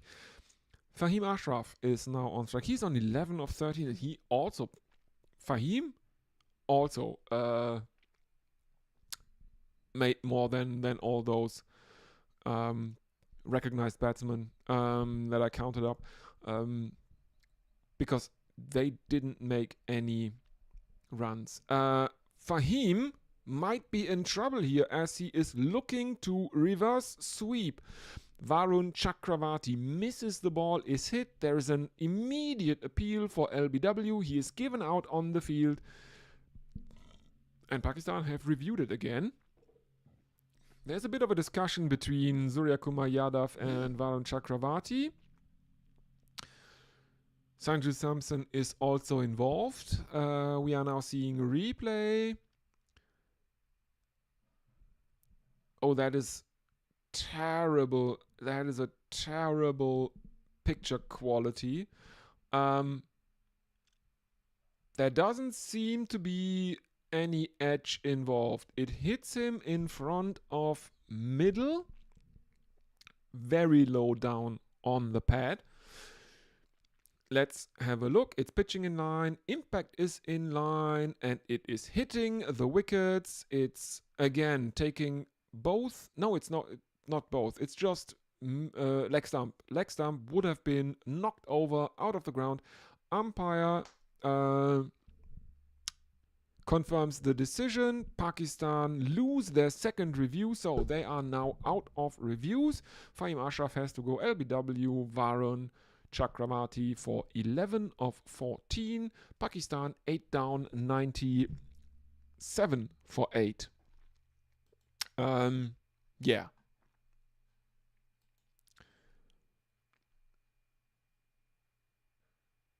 Eric J, at what it's at the danger of product placement. It's Hamburg's finest. It's an Astra. Astra Urtyp. They are a very cool beer brand from St. Pauli, where the FC St. Pauli is playing. That's the amusement quarter of Hamburg. That's where the Reeperbahn is and stuff like that. All the brothels and titty bars and stuff like that. But the FC St. Pauli is also a very, very left wing German football club, and Astra is somewhere in that. They are living in the same orbit. So yeah, it's really good. Hamburg's finest.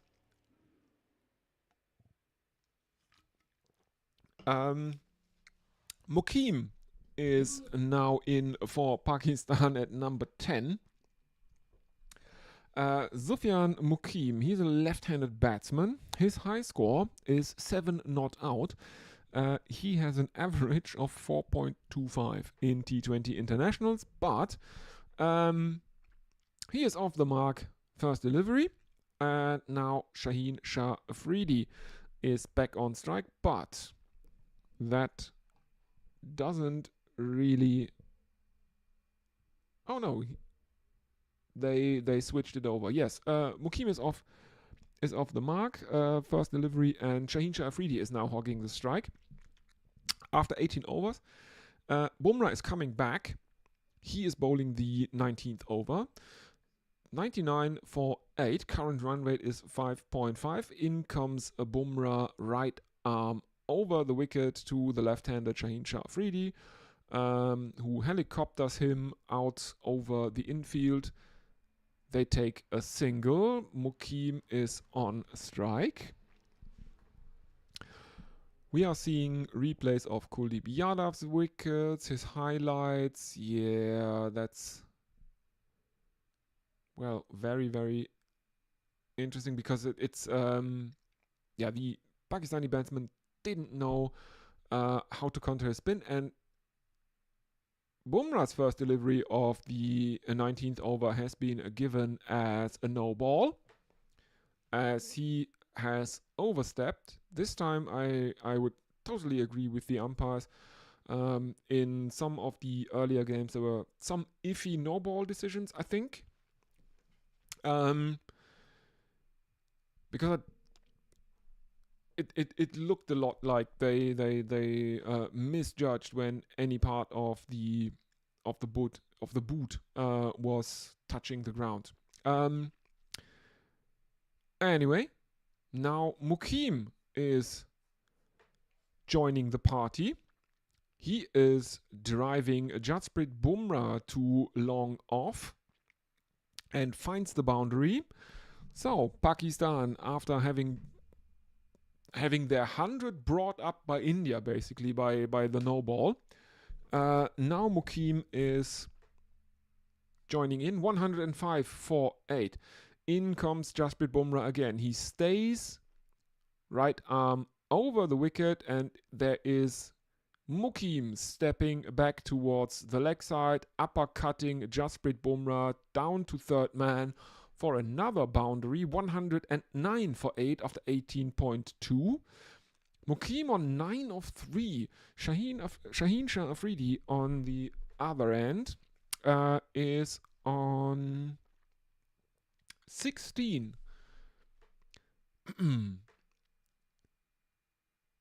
Yeah, that's not bad slogging from Mukim here. Next one is a single out to mid-off. Captain Surya Kumar Yadav fielding it there. Pakistan run through for a quick single. 111 for 8. 18.3 overs gone. The run rate is creeping up slowly back towards 6. It's currently 5.95. Mukim on 10 of 4. Shaheen Shah Afridi 16 of 9. Bumrah figures of 1 for 27 after 3.5 overs that he has bowled. In he comes again, right arm around the wicket this time. He switches to around the wicket for Shaheen Shah Afridi, but he bowls it towards the leg side. Shaheen Shah Afridi is looking to guide it down towards fine leg, misses it, there is no run. Jasprit Bumrah with Yorkers in T20 internationals. Wickets 15, average 5.4, economy of 3.8. Yeah, it's not a video game. Hitting Yorkers is hard in real life. I can nail Yorker after Yorker in international cricket 2010 when a very young Stuart Broad was on the cover.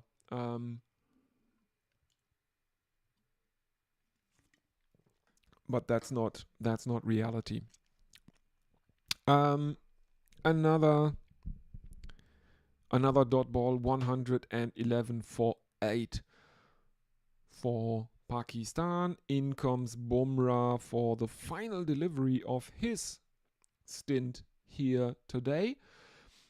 In he comes, right arm around the wicket, and Mukim is looking to cheekily scoop him over the head of Sanju Samson, plays it into his own stumps, and he has to go 111 for 9. Mukim is gone, 10 of 6, bowled Bumrah.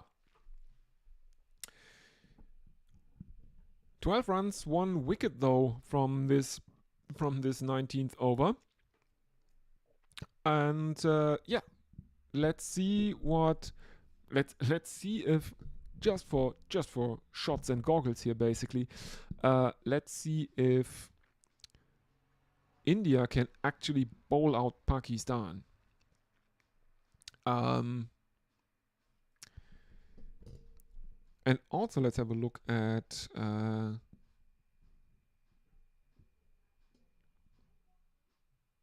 I can tell you from Trent Bridge that the match has been abandoned. The trophy between South Africa and England is shared.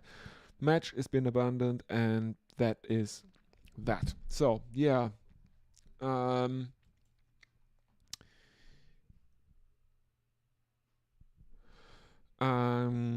Eric J. Used to be Herforder, but yeah, I mean that's a difference between this is a really a northern German kind, and Herforder is a bit of a more the Pilsen and southern German style of Pils, and I really like the one from the coast up north. So yeah. I don't think I've ever had Herforder. Yes, I had Herforder. I had an ex who lived in Detmold, which is not that far from Hereford.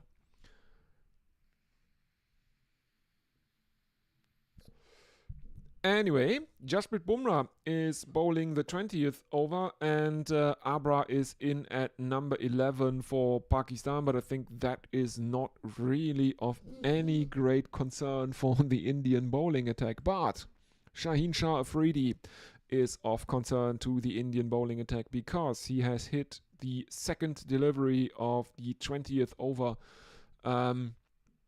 for a not very aesthetically pleasing, but very strong 6 over long on of Hardik Pandya. And that means Pakistan have moved on to 117 for 9. In comes Pandya again. Full toss as he is coming in right arm over the wicket. And Shaheen Shah Afridi takes full advantage of that and follows it up with another 6. Again over long on. Pakistan 123 for 9. And suddenly this is looking... they are still behind by any measure basically, but... they are looking a lot better than they did at the 10th over mark, I would say. But I mean, the maximum they can reach now is 18 more runs. Yeah,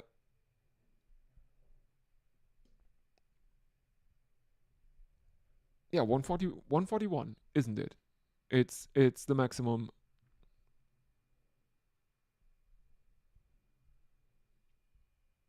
Or something like, yeah, 123, 10, 33, 6, 1. Yeah, 141 is the maximum they can reach. But that is a very academic question because there's another dot ball. The fourth delivery of the 20th over brings no more runs for Pakistan. Afridi, though, is currently on 29 not out, 123 for 9. Ara is inconsequential. His presence is inconsequential.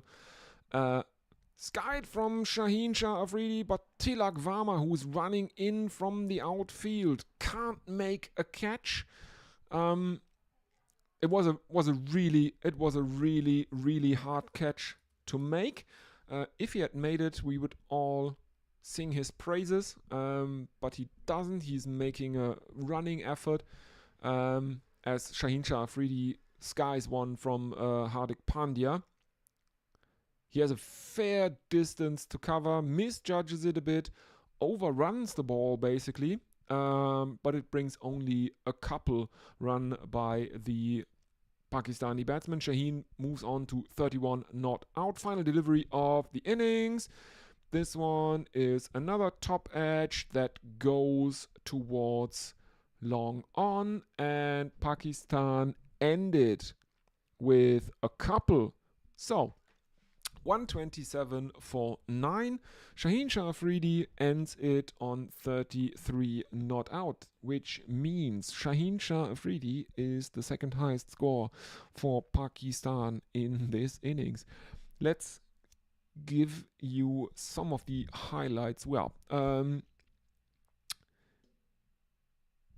they lost their first wicket, their opener Saim Ayub, before they could bring any runs off the bat onto the board. The first run for Pakistan was a wide, bowled by Hardik Pandya, but then Saim Ayub was out.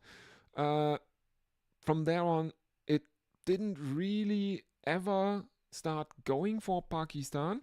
The highest score is their other opener, Saibzada Farhan, who made 40 of 44. The second highest score is Shaheen Shah Afridi, as I said, 33 of 16. He slogged a few. And there are only two recognized batsmen in this Pakistan side that made double figures.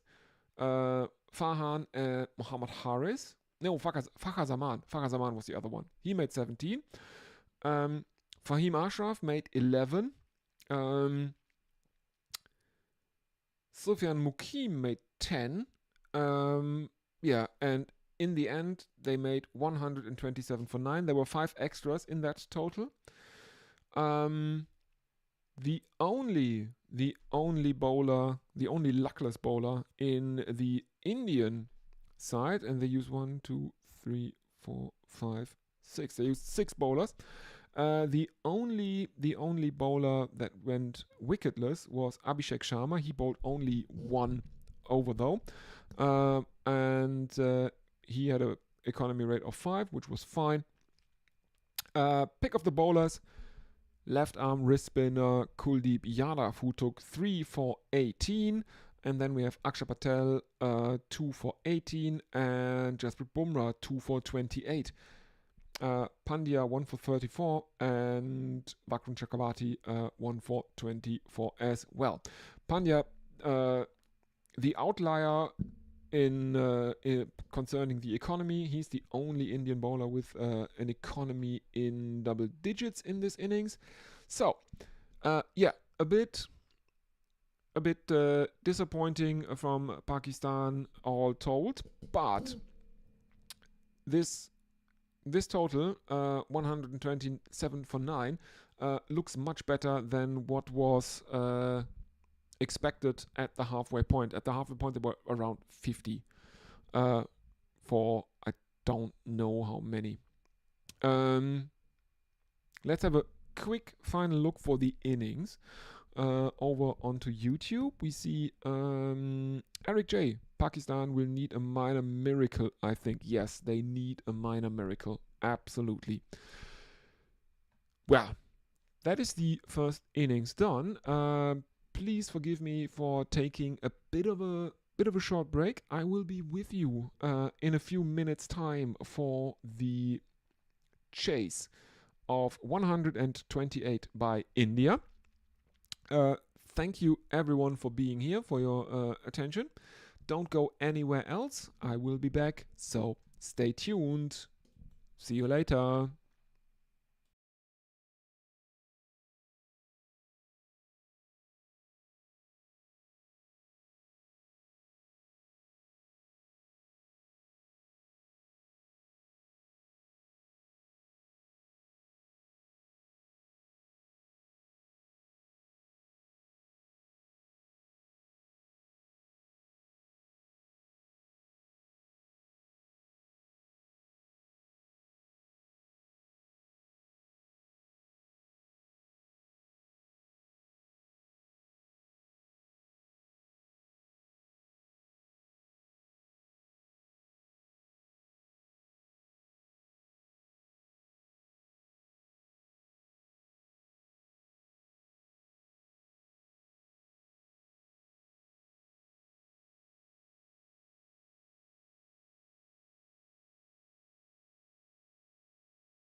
Stand by for action. Anything can happen in the next half hour.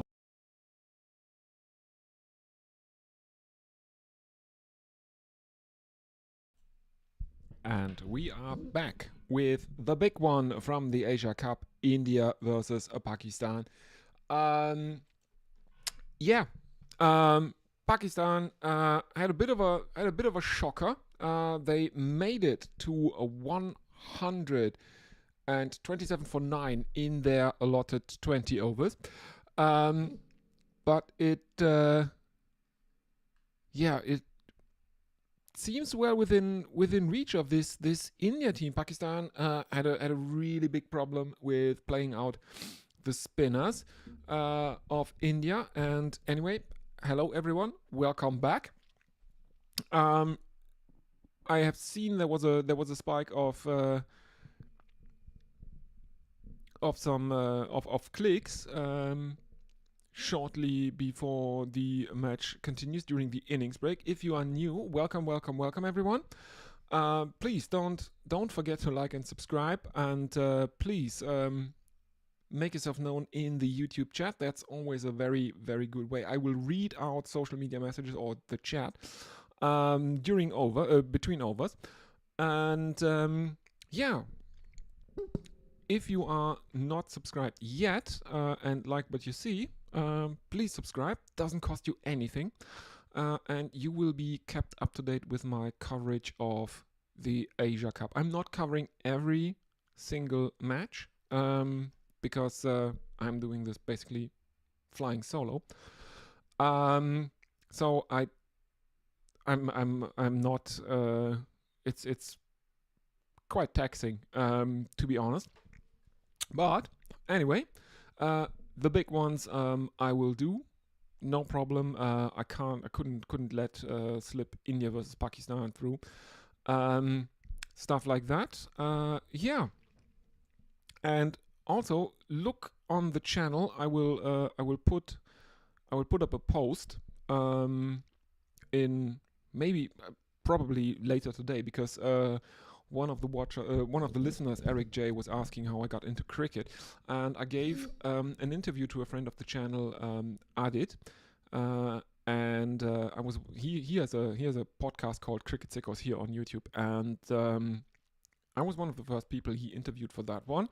As we are now underway, Shaheen Shah Afridi is bowling, and he starts with a full toss that is taken to the boundary straight down the ground by Abhishek Sharma. India are up and running 4 without loss. Shubman Gill is opening with Abhishek Sharma, but he is currently on the non-strikers end as Shaheen Shah Afridi, he is bowling left arm over the wicket to the left-handed Abhishek Sharma. First one, he was probably going for a Yorker. That didn't go so well. It was a full toss. In he comes again, left arm over the wicket, aerially by Abhishek, and this one is driven over cover, 6 runs, India 10 without loss.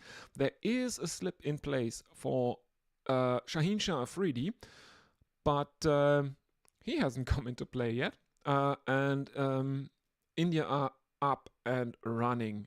10 runs of the first 2 deliveries of the chase. The target, as a reminder, is 128. And I mean, this is in stark contrast to how Pakistan started their innings. The first run on the board for Pakistan was off a wide by Hardik Pandya down the leg side there, and they lost their first wicket before any runs off the bat were added to the scoreboard. So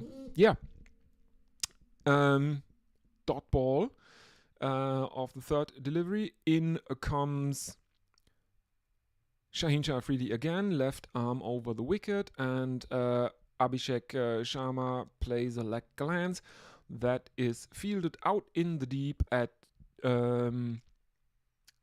deep fine leg. A fielder comes around. The outfield is not very quick here in Dubai, I have noticed.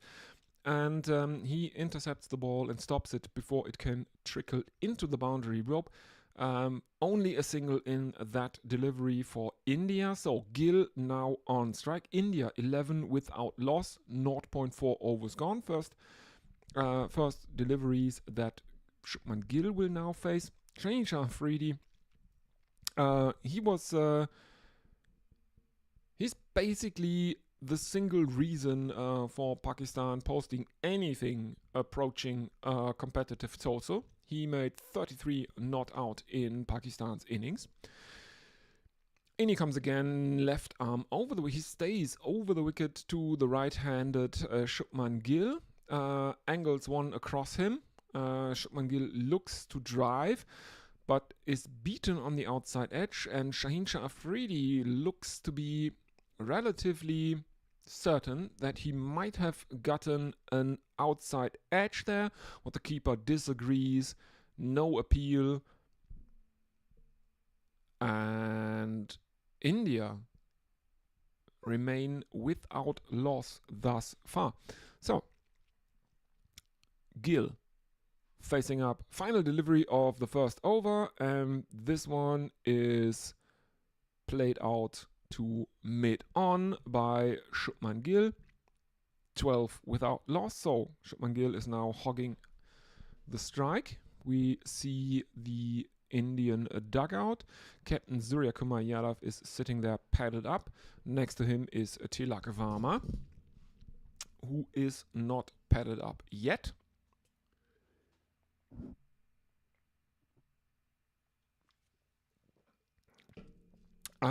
Let's have a look if anyone is with us in the live chat. Again, if you are watching, please use the chat liberally. No, it's always good to hear from people. What are your predictions? What do you think is going on? Stuff like that. I mean, hopefully some of the listeners from Gorilla Cricket are also coming over, because sadly the match between England and South Africa in Trent Bridge was rained out today, abandoned. The trophy between South Africa and England was shared. Saim Ayub is bowling now. So a single of the first delivery. And interestingly enough, Pakistan are going for spin even earlier than India did when they were bowling. India brought on the first spinner, I think, in the 5th over. Saim Ayub coming in, right arm around the wicket to the left-handed Abhishek Sharma, and there is another single. So 14 for no loss after Shubman Gill made a single first ball of Saim Ayub's over. Gill back on strike. He's on 2 of 3. The target is 128. In comes Saim Ayub, right arm over the wicket, played out to long on by Shubman Gill. I'm not sure I would agree with the tactics of Pakistan here, because just because the Pakistani batsman couldn't play out the Indian spinners doesn't mean that the Indians are as flustered by spin as the Pakistani batsmen are. Case in point, Shubman Gill plays straight down the ground, very, very, very straight drive, dances down the pitch to Ayub, and finds his first boundary. Abhishek Sharma at the non-striker's end has to shuffle out of the way of the ball there. Next one, driven aerially by Shubman Gill over cover, and there is another 4 runs. So 22 without loss inside the second over. India going at this hard, looking looking to win this match early, basically to pad their already impressive net run rate after the match against the United Arab Emirates. And next delivery, Saim Ayub coming in, right arm over the wicket. Shubman Gill is looking to drive him to cover again. He is missing the ball. The keeper takes it and whips off the stumps, and there is an umpire's review for run out, and the decision is now coming in. Did his foot lift? He is out of his crease, and that is out. That is out. Shubman Gill has been stumped. He has been stumped by Mohammad Haris. Bowled Saim Ayub for 10, strike rate 142.85, and the first Indian wicket now is down. 22 for 1 though. They are a sixth of the way there already after 2 overs. 22 for 1. Let's have a look at the win probability as estimated. Let's put it that way. Let's say it's estimated. As estimated by ESPN Cricinfo, they have India as firm favorites, 87.74%. Let's have a look if anyone is with us in the chat. Doesn't look like it. The last one was Eric J. Eric, if you're still here, I will put up a community post on this channel here and link you the video interview of the interview I gave to Adit.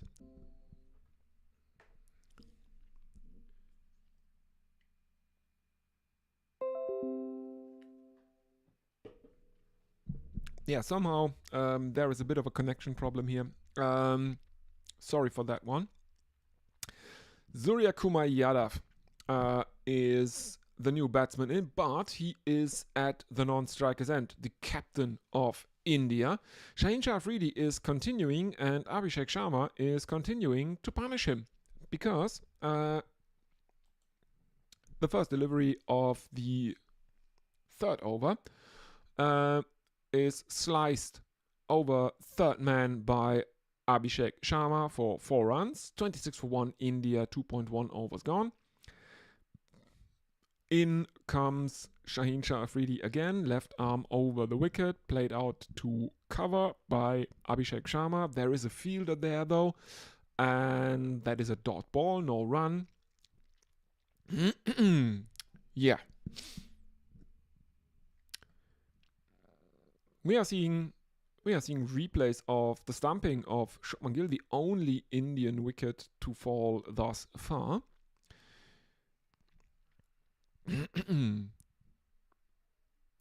Shubman Gill can't believe it. In comes Shaheen Shah Afridi, clipped off his legs, high up in the air, but it has the legs on it by Abhishek Sharma. 6 runs.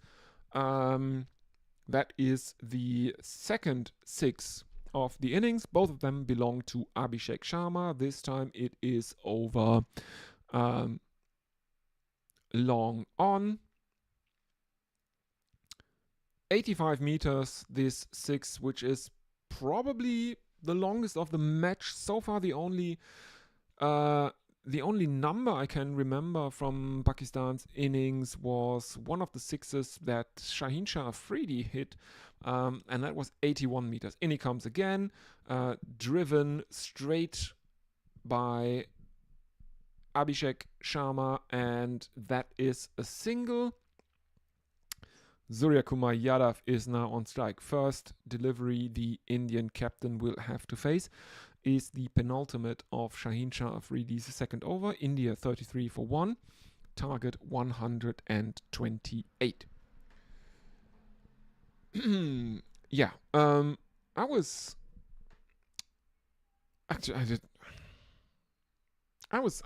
hoping for a bit more from Pakistan here, to be totally honest with you. But it reminds me of something that Jared Kimber wrote or said on the podcast show he has with Robin Uthappa. Anyway, first delivery that Surya Kumar Yadav sees. He looks to drive at it, misses it though. It sneaks through the gate. He was looking for a booming drive, for a golf shot basically, and he misses it. There is no run. 33 for 1 still.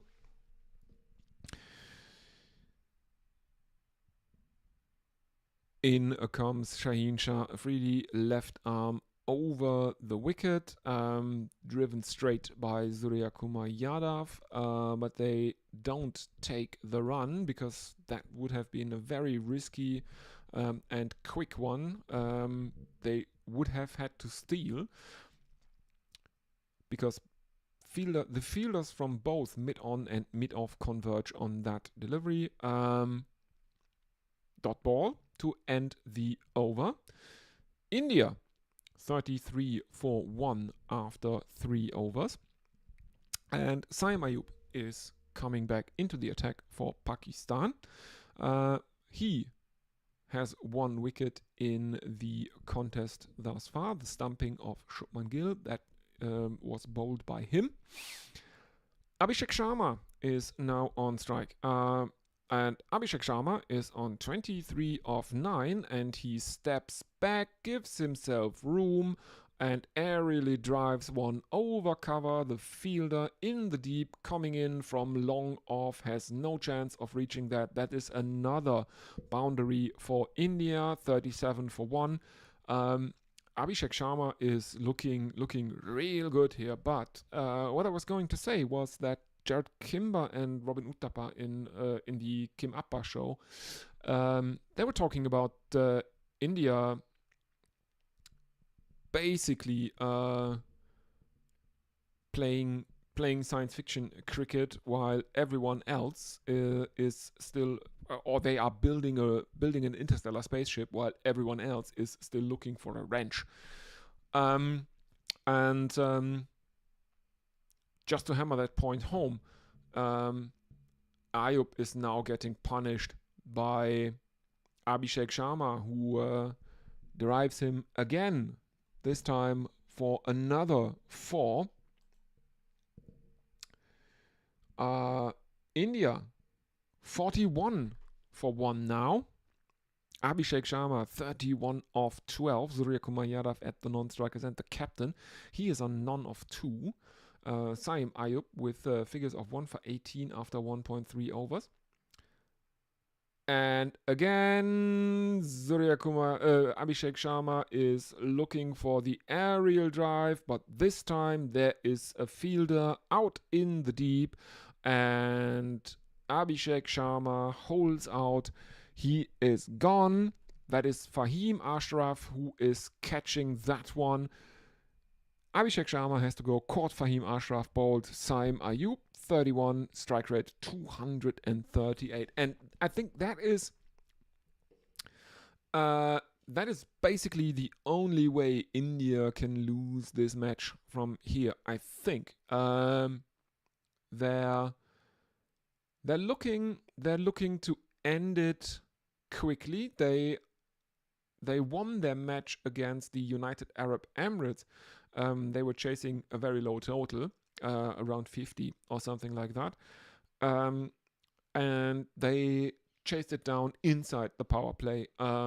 Looking at the net run rate, something like that, but taking too many risks or getting too aggressive might actually be it might actually be detrimental for India. They need 87 of 98, so that is just a bit above. No, it's below. That is wrong. No, but they need 86 runs in 96 deliveries. So yeah. Yeah, sure. Sorry. Yeah, the required run rate for India is now well below 6. It's around 5. No need to take crazy risks now. Tilak Varma is in, and Saim Ayub has a slip for Tilak Varma, who has played 25 matches. A strike rate of 155. He has 350s and 200s in T20 internationals. So, handy player to have, one would think. Attempt at a leg glance, but it is also given as a wide by the umpire. India move on to 42 for 2 after 3.5 overs. Tilak Varma still on his duck.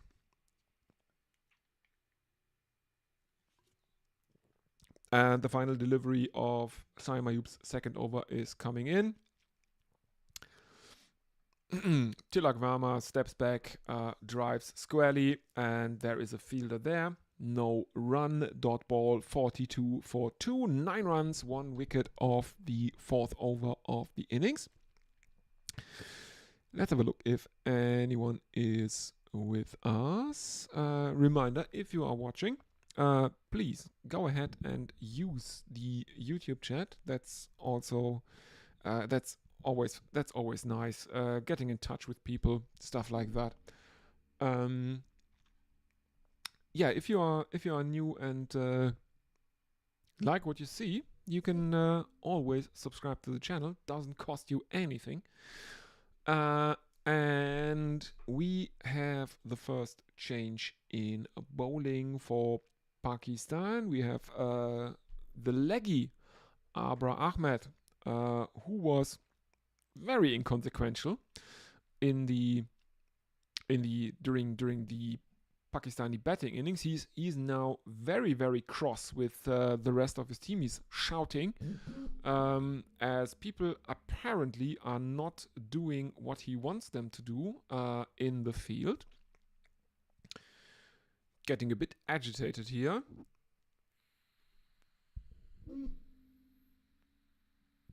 Somehow one of the umpires is now getting involved and talking to people. I don't know. In comes Abra, and Suryakumar Yadav drives him straight for a single. 43 for 2 now. Yeah, I mean, probably a lot of people that listen to this channel also know what's going on over at Gorilla Cricket, and this is basically the same thing. I mean, most people coming over from Gorilla Cricket know me as well because I'm always hanging out in the chat there. So yeah, this is don't do anything you wouldn't do over on Gorilla Cricket on this channel. That's my my recommendation. If you do anything that would get you banned over on Gorilla Cricket, it will also get you banned here. So next one is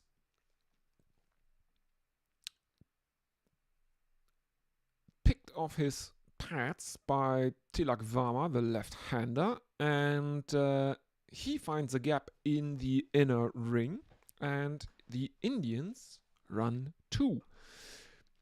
Abra is coming in again. He stays right arm over the wicket for the left-hander, who goes down on one knee looking to sweep him.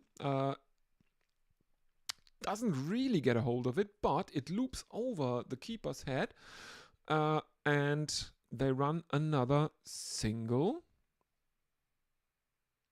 Or is that given as by leg byes? Oh, he doesn't hit it. It's given as leg byes. 46 for 2, India. In the 5th over. In he comes again. Another sweep, this time from Suryakumar Yadav. And he is playing it down to fine leg. And the outfield, as I mentioned one or two times, is very slow here in Abu Dhabi. And so the Indians really have to run as the Pakistani fielder is coming after that one. and he picks it up inside the boundary, and that's 2 runs. There's a funny replay. Next one is driven straight to cover. There is no run.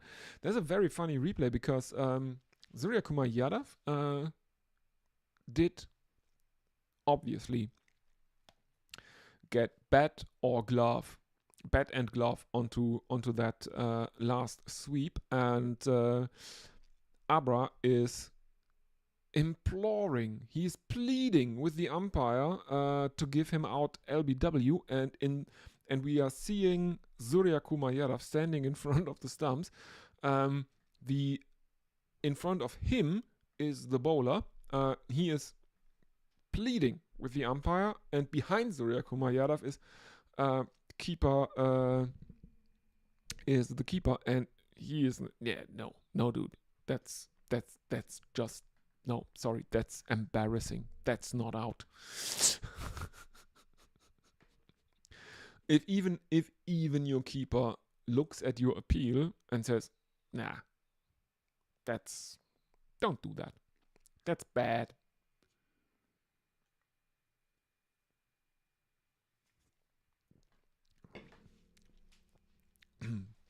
Anyway, we have a new bowler. We have Mohammad Nawaz. The left armer, slow left arm spin. In he comes, left arm over, around the wicket, left arm around the wicket to the left-handed Tilak Varma, who reverse sweeps him over backward square leg for 4 runs. 52 for 2 India after 5.1 overs. Yeah, this is looking very different from the Pakistan innings, to be honest. We are in the 6th over. India have broken 50, driven by Tilak Varma. And again, it looks like the ball is dying in the outfield. There is a fielder running after it. I think it's Fakhar Zaman. And he actually saves a couple of runs because the Indians run 2. And they move on to 54 for 2. Pakistan needed almost 10 overs to reach 50. I think they weren't on 50 at the halftime of their innings.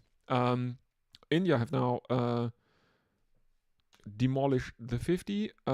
Their run rate is over 10. And the required run rate has now fallen to below 5. Tilak Varma is on strike, the left-hander, and Mohammad Nawaz continues to bowl left arm around the wicket to Tilak Varma, who aerially drives him over cover for another 4 runs. And this is starting to look relatively effortless by India.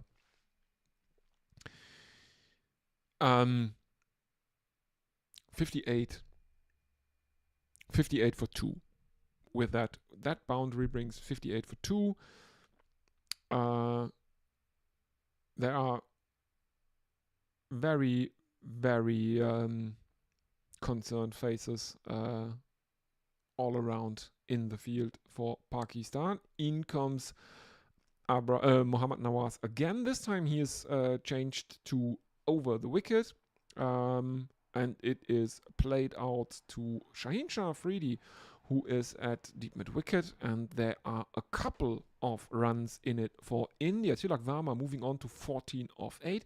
Surya Kumar Yadav at the other end, the captain, is kind of playing the anchor. Look, he's on 3 of 6. Imagine you have there is one player who is playing the anchor role, basically, clipped off his pads by Tilak Varma, and there is no run.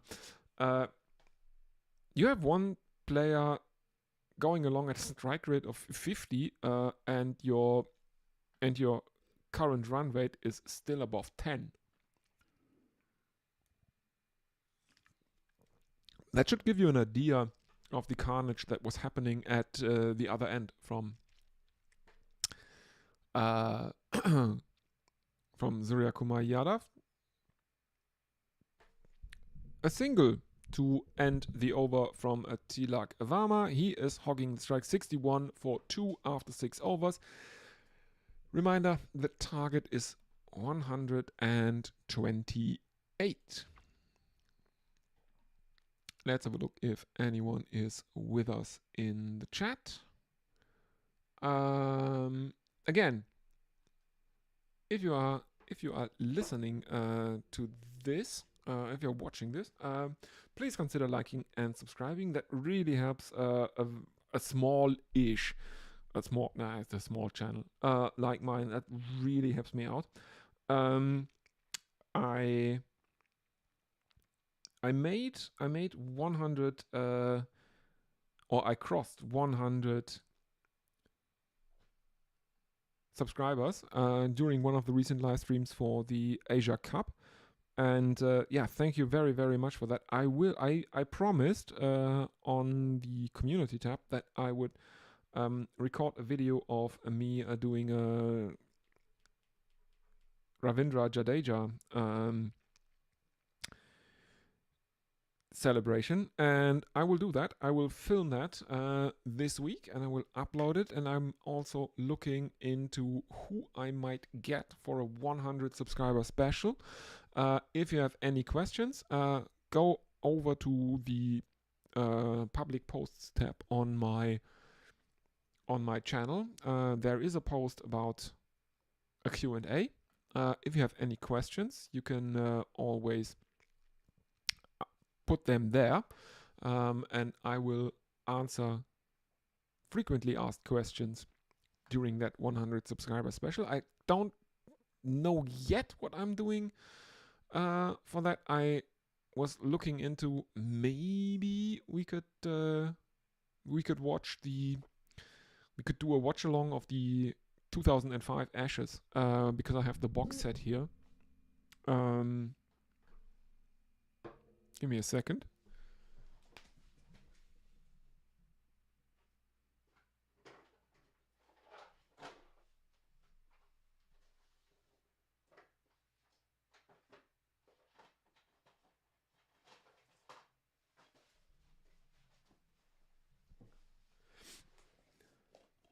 Maybe we can do a watch along of this one. Or I also have the 1011 7-disc special edition box set. There's a very, very funny documentary about the series in that one, and it is Mark Taylor is not looking good in it.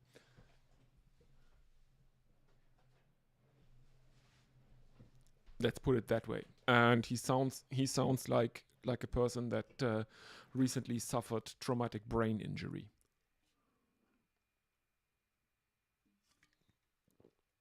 Something like that.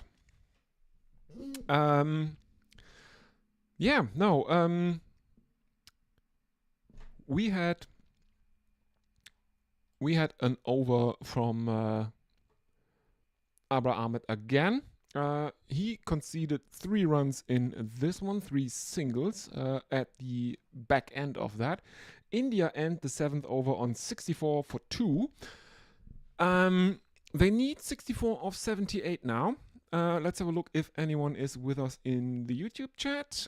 Excellent commentary, truly gorilla-esque, says Eric J.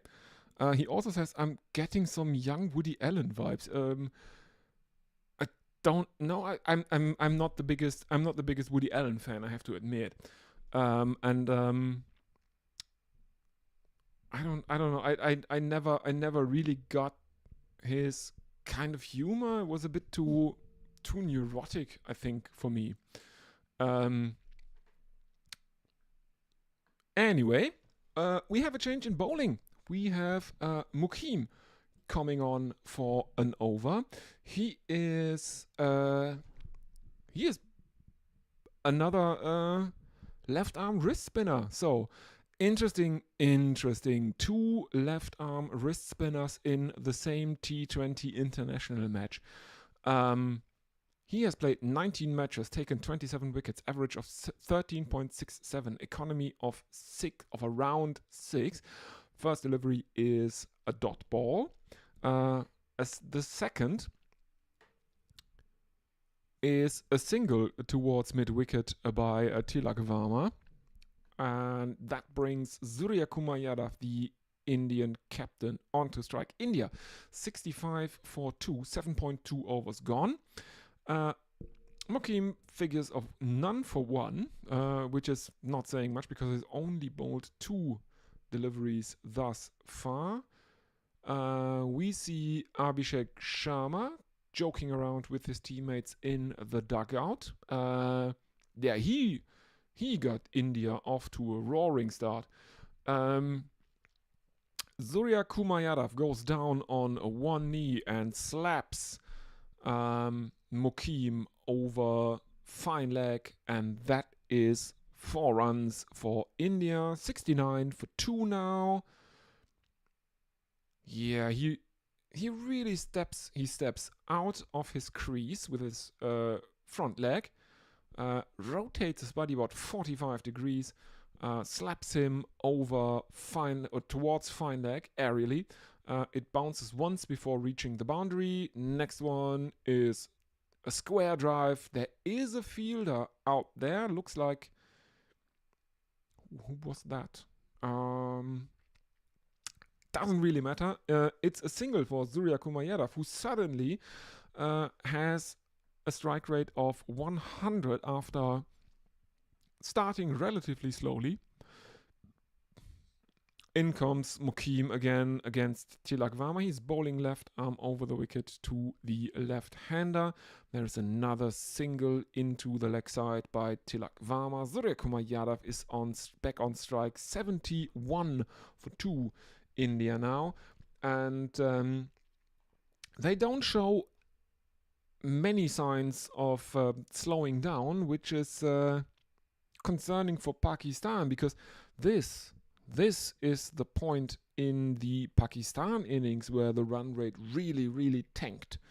If you are looking at the worm on ESPN Cricket Info, there's almost a plateau here.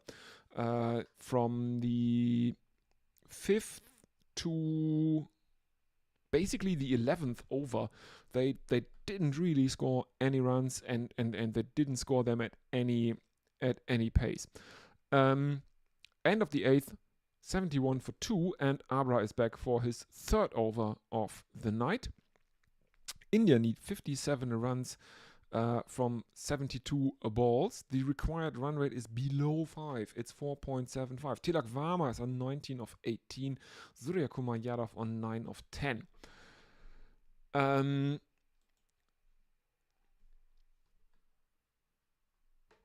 Let's have a look.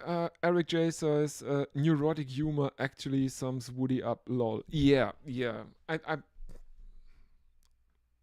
I don't know. I'm not the biggest Woody Allen fan. I don't know. But it's fine. Go ahead if you like Woody Allen. I don't judge you. It's just not for me.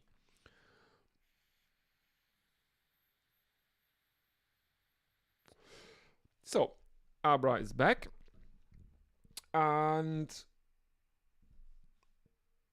Tilak Varma takes his first delivery for another single. Then Surya Kumar Yadav follows suit. And India have moved on to 73 for 2 after 8.2 overs. Now there are almost overthrows as the ball is thrown in from the outfield towards the keeper, who fails to take it. Luckily, there is a fielder basically backing him up, and now there is a mistimed shot from Tilak Varma of a spinner, but it falls safe. Let's have a look at that replay. Oh no, it's not a hit. He is through. He is swinging with a horizontal bat through the line of the ball, but he misses it. It hits him on the pad above the knee roll, balloons up. Wouldn't have been a catch if it had been taken, but it isn't anyway, so it's just a dot ball. Tilak Varma on 20 of 21, Surya Kumar Yadav 10 of 11. In comes Abra again, right arm over the wicket, and Tilak Varma taps him out into the offside. They run a quick jog a single. Let's put it that way. It's not that urgent. So, final. Oh, there would have been an edge on that one that looped up off his pad, as the replays show. There is a clear spike on hotspot, but it doesn't matter. The final delivery of the ninth over is a dot ball from Surya Kumar Yadav, and India ended on 74 for 2. Surya Kumar Yadav 10 of 12 and Tilak Varma 21 of 22. Abra Ahmed has taken none for 11 from 3 overs, and Sufyan Mukim has none for 7 from 1 over.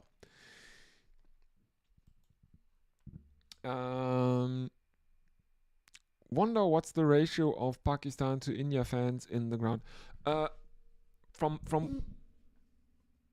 what I am seeing, I would say it's fairly even.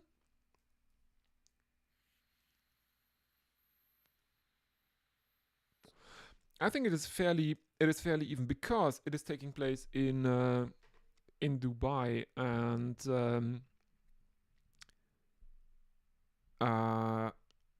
oops, here we go. Mukim is coming back for another over. Tilak Varma goes down on one knee and muscles him over the onside. That is 6 runs. India bring up their 80. Tilak Varma moves on to 27 of 23. There's a lot of people from Pakistan living in the United Arab Emirates, and I'm pretty sure it's more people from Pakistan than from India in the Arabian Peninsula generally, because that is because of politics. The Arabs tend to recruit workers from Pakistan, from Bangladesh, and Afghanistan. I don't think they like them that much, but their reasoning is that because they're also Muslims, it's culturally easier, or it's easier for them, and they can use them better, because think about it, in Saudi Arabia, basically, if you are not a Muslim, you don't get into Mecca and Medina. You are forbidden from entering those cities. Which was funny, I'll tell you later, because we have another boundary. This time it is Surya Kumar Yadav who basically punishes an arm ball, the non-turner, and he punishes him down towards third man, 4 runs, and India move on to 87 for 2. I don't know when this, I think it was in the 90s, late 80s, early 90s, when there was a hostage crisis at the Grand Mosque in Mecca, and the Saudis had no special forces, no special police forces to storm that thing. They brought in police operators from France to storm the Grand Mosque, and because they were French and Europeans, they had to bring in an imam who actually made them convert to Islam, have them say the Shahada, But it was made very clear, you will be Muslims for the next 6 hours. That's it. That really happened. So I think from what I see, it's relatively even. That is the end of the 10th over. And India ended on 88 for 2. 14 runs have come from this 10th over. India need a further 40 runs. They have 60 deliveries to make them. And that is drinks. And I will take a very, very, very short break. And I will be back in just a few minutes. So, don't go anywhere. Stay tuned. I'll be back.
And we're back from the drinks break. And yeah, and another, the funny thing about that converting for 6 hours thing is they had to do it that way because it couldn't have been convert now, renounce later, because that would have been apostasy, which is punishable by death in Saudi Arabia.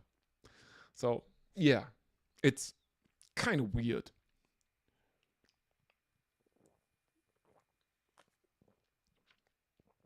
And the ruling families in the United Arab Emirates are basically just a little less bad than the Saudis. They're not great people, the ruling families. Not saying Arabs are shit, because obviously they're not all shit. But the ruling families are very weird. It's, yeah. Anyway, Abra is back. And he is bowling right arm over the wicket. And he is swept by Surya Kumar Yadav. But there is, I think that is Shaheen Shah Afridi, who is standing at deep fine leg. And he saves the boundary. There is just a single in that for the Indians. Tilak Varma now on strike. India 89 for 2. Tilak Varma is taking shape, taking guard, and this one is bowled right arm over the wicket. Bit leg sidey from Abra here. Tilak plays it out towards square leg, and he jogs a very leisure single. And that means we have a few more deliveries left. 3 more deliveries left in the over. And again, Surya Kumar Yadav now playing it towards Shaheen Shah Afridi, who is saving boundaries for Pakistan like his life depends on it, which it very well might. There's another sweep shot from Surya Kumar Yadav towards Shaheen Shah Afridi, who dives, rolls over the boundary rope. Oh dear, that doesn't look good. And after getting up, Shaheen Shah Afridi is trying if his shoulder is still working. Pain on his face. That's not encouraging for Pakistan at all. Throw comes in from the outfield, and Nawaz is taking off the bails, but there is not even an appeal for a run out. Final delivery of Abras over. In he comes, right arm over the wicket.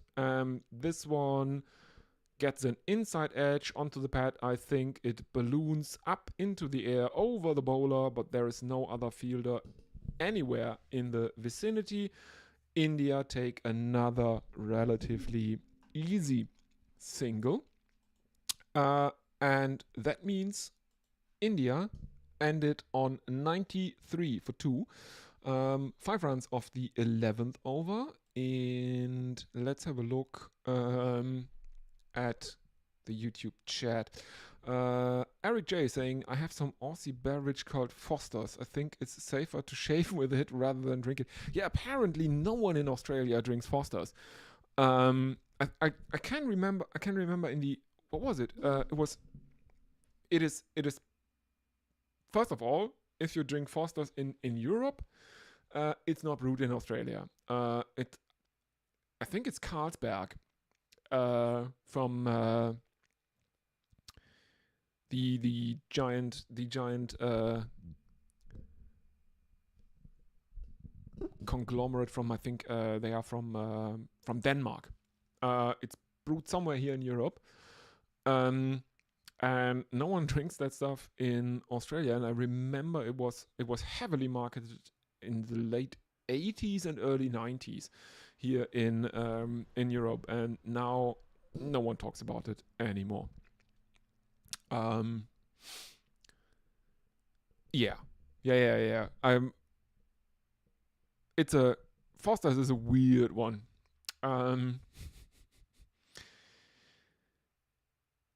Mohammad Nawaz is back into the attack for Pakistan, and the first one to Surya Kumar Yadav, he nutmegs the fielder. They take a single, and Tilak Varma is back on strike. Mohammad Nawaz is coming in again to he's bowling left arm around the wicket to the left-handed Tilak Varma, who takes another single, rotating the strike all they like. India, they are just toying with the Pakistan bowling attack at this point, basically. Tilak Varma makes his 30 of 27 deliveries. Surya Kumar Yadav is now on strike, 22 of 21, and aerial cover drive, but there is a fielder out there at deep cover. That is a single for India yet again. Surya Kumar Yadav really likes to play it around. First of all, he really likes to play it behind square on the leg side against spin in T20s. Over 40% of his runs are scored behind square on the leg side against spin. 32% are scored in front of square, but between square and cow corner, basically. There is almost a chance of a caught and bowled for Mohammad Nawaz, who juggles it a few times as Tilak Varma is playing it back to him. He misses it 1 time, 2 times, 3 times, collides with Surya Kumar Yadav, the non-striker, and it ends with Nawaz on the ground next to the non-striker's stumps, cursing his bad luck. Surya Kumar Yadav is on strike now. Why? It looked like he didn't run. He's falling down now. Surya Kumar Yadav is at the non-striker's end.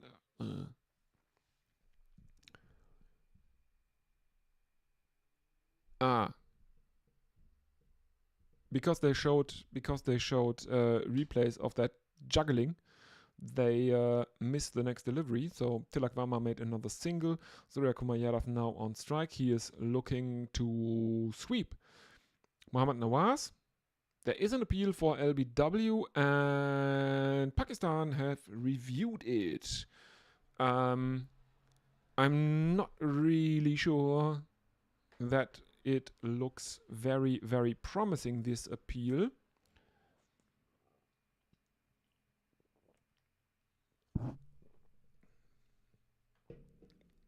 Because I think, yeah, that's a leg spinner from Nawaz. You can see it on the replay. It pitches in line. It hits him in line. Ultra Edge says there is no bat involved, but it is turning quite a lot, I would say, and it is hitting him in front of his off stump. The ball is, well, yeah, it's doing too much and it's missing the off stump. Let's have a look. Pitching in line, impact is umpire's call, and it is missing the wicket on both height and line. So, Pakistan lose their review. Surya Kumar Yadav survives. He's on 23 of 23. Mohammad Nawaz, none for 17 after 2 overs. And India, 97 for 2. 4 runs coming from this 12th over. Surya Kumar Yadav is on 23, as I said. Nawaz, none for 17. Abra Ahmed, none for 16, but he is bowled out. He has bowled 4 overs. And let's see. I think they are going back to Saim Ayub. So, more off breaks for Pakistan. More spin. Tilak Varma is on strike. First delivery is another dot ball. 97 for 2 still. In comes Saim Ayub. Right arm around the wicket. And I think he has beaten Tilak Varma. Looks like he has actually beaten him and clean bowled him. Top of off. Let's have a look at the replay. He does actually. It pitches in line with middle stump. It spins away into the offside, and Tilak Varma plays inside the line of the ball, and it takes out his off stump, hits the top of off. That is clean. Off stump, knocked back. Tilak Varma bowled Saim Ayub 31, strike rate of exactly 100. But India will probably say, okay, that's the cost of doing business, because they need another 30 runs and they have 44 deliveries left in which to get them.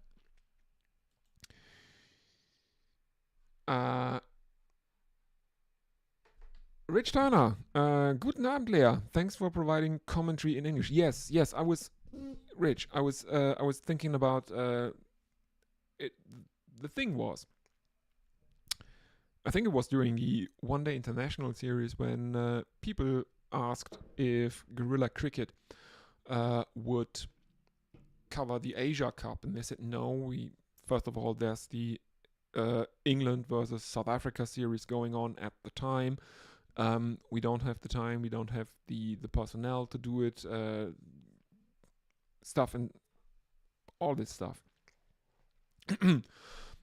So I said, okay, I will cover at least select matches. I can't do all of them because I'm basically doing this flying solo. But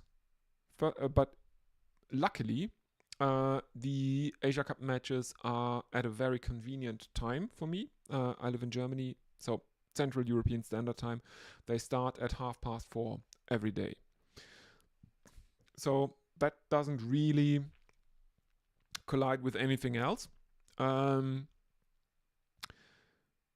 I mean, basically, I did the first one, I did the third one, I did the fifth, and now the sixth. So maybe not streaming tomorrow. Give my throat a bit of a my vocal cords a bit of a breather, maybe. But I actually haven't looked who is playing. But of course, I can't ignore the India versus Pakistan thing. And yeah, I'm also interested in it, and I think it's a good exercise. It's a good practice.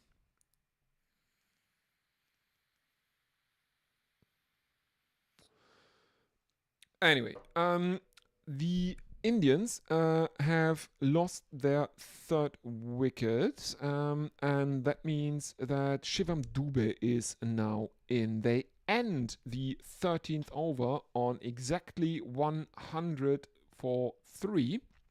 Shivam Dube 2, Surya Kumar Yadav 24. 3 runs and 1 wicket came off that 13th over that was bowled by Saim Ayub. He has bowled 3 overs so far. He has taken 3 wickets. All 3 wickets have been taken by Saim Ayub. He has conceded 22 runs for them. And on the other end, currently we have Mohammad Nawaz, who has bowled 2 overs thus far. He has taken no wickets and conceded 17. And it looks like he is indeed continuing. In he comes, left arm around the wicket to the left-handed Shivam Dube, who drives him out towards long off. There is a single. Surya Kumar Yadav is back on strike. 101 for 3. Sorry, 13.1 overs gone. And I said, okay, surely. If people want to listen, that's great, and I generally don't get into the.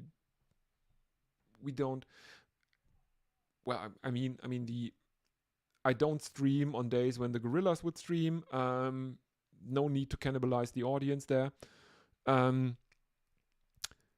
What has happened there? Surya Kumar Yadav has basically played it through backward point. The fielder looked like he got some fingers onto that one. Let's have a look at that in the replay. Surya Kumar Yadav cuts. The fielder misjudges it. He is looking for the catch, falling away to his left, misjudges the length, and it bounces past him, finds the boundary. 105 for 3. India, driven to cover by Surya Kumar Yadav, who can't make a catch but stops it, and there is no run.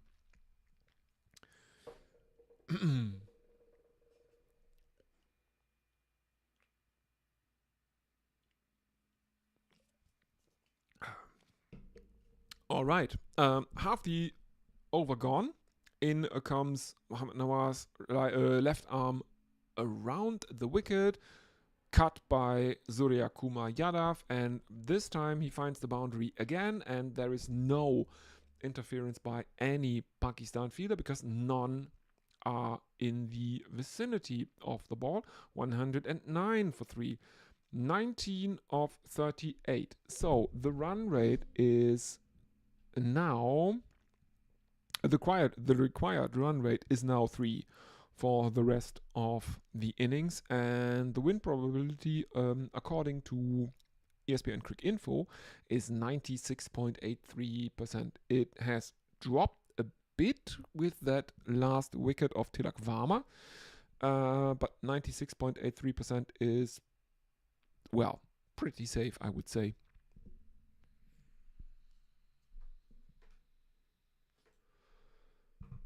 Final delivery of the 14th over. Nawaz facing Shivam Dube, who's on 3 or 4, as we are seeing Shubman Gill in animated conversation with Abhishek Sharma in the dugout, and India opt not to take a run. So Surya Kumar Yadav will be on strike for the next over. And let's have a look at the YouTube chat. Brewed in the UK by Heineken, apparently. Oh, okay, it's by Heineken. Also, Foster's is by Heineken. Okay. Guten Abend. Damn good English too, Rich. Yeah, thank you, Eric. I'm I'm practicing. That is basically the point. You will laugh when I tell you why I learned English. I mean, apart from the fact that everyone in Germany has English lessons in school. Anyway, we have a poor guy who is coming on. That is Saim Ayub for his 4th over now. And he is swept by Surya Kumar Yadav for 4 runs first up. And it looks like Shaheen Shah Afridi is again stationed down there at deep fine leg. And again, he takes a tumble. He looked like he had injured or hurt his shoulder a few overs back when he tried to field at deep fine leg, and he is not looking happy with his left shoulder, and that's the problem for Pakistan going forward. Potentially the problem for Pakistan going forward in this tournament. Pushed out into the offside by Surya Kumar Yadav, and there is no run. 114 for 3, 14.2 overs gone. And Saim Ayub, the only Pakistani bowler to take any wickets tonight, cut by Surya Kumar Yadav. That is Abra who is fielding that at backward point. Throw comes in, but India take a quick couple. 116 for 3, 14.3 overs gone, 12 more runs needed. I taught myself English, or I really got into it because I wanted to read that damn rule book for that stupid Star Wars tabletop from the 90s by West End Games. I wanted to read that. I wanted to play that. And that was not available in German. So I had to really get good at English. Back in the 5th or 6th grade, I really taught myself English just to read a stupid rule book for a board game, basically. Saim Ayub into Surya Kumar Yadav, and they jog a leisure single. They leisurely jog a single. Let's put it that way. That's there. I'm sure it's correct grammatically. We are seeing close-ups of Surya Kumar Yadav, who now that Virat Kohli is not in the team anymore, gets a lot more screen time, and he is very, very entertaining to watch. Let's put it that way. He wears his. You can always see what Surya Kumar Yadav is thinking by looking at his expressions, and he charges down for the final delivery of the over, and he lifts Saim Ayub straight down the ground. That is 6 runs. End of the 15th, India 123 for 3. 5 more runs are needed to seal the win here for India. Let's have a look at if anything new is in the chat. Doesn't look like it. Yeah, if you are watching, please use the chat. That's great. You see, I read that out. And if you're watching, please consider liking and subscribing. That really helps my channel out. It's a rather small channel, and every interaction really helps me, because on YouTube you need those interactions to entice the algorithm. Mokim is back for his 3rd over. He is bowling to Surya Kumar Yadav, who clips him into the leg side. They take another single. That means India need 4 more runs to win this match, as we are seeing a graphic saying that the last 6 was 90 meters long, which would make it the longest 6 of the match, not just the innings, the match.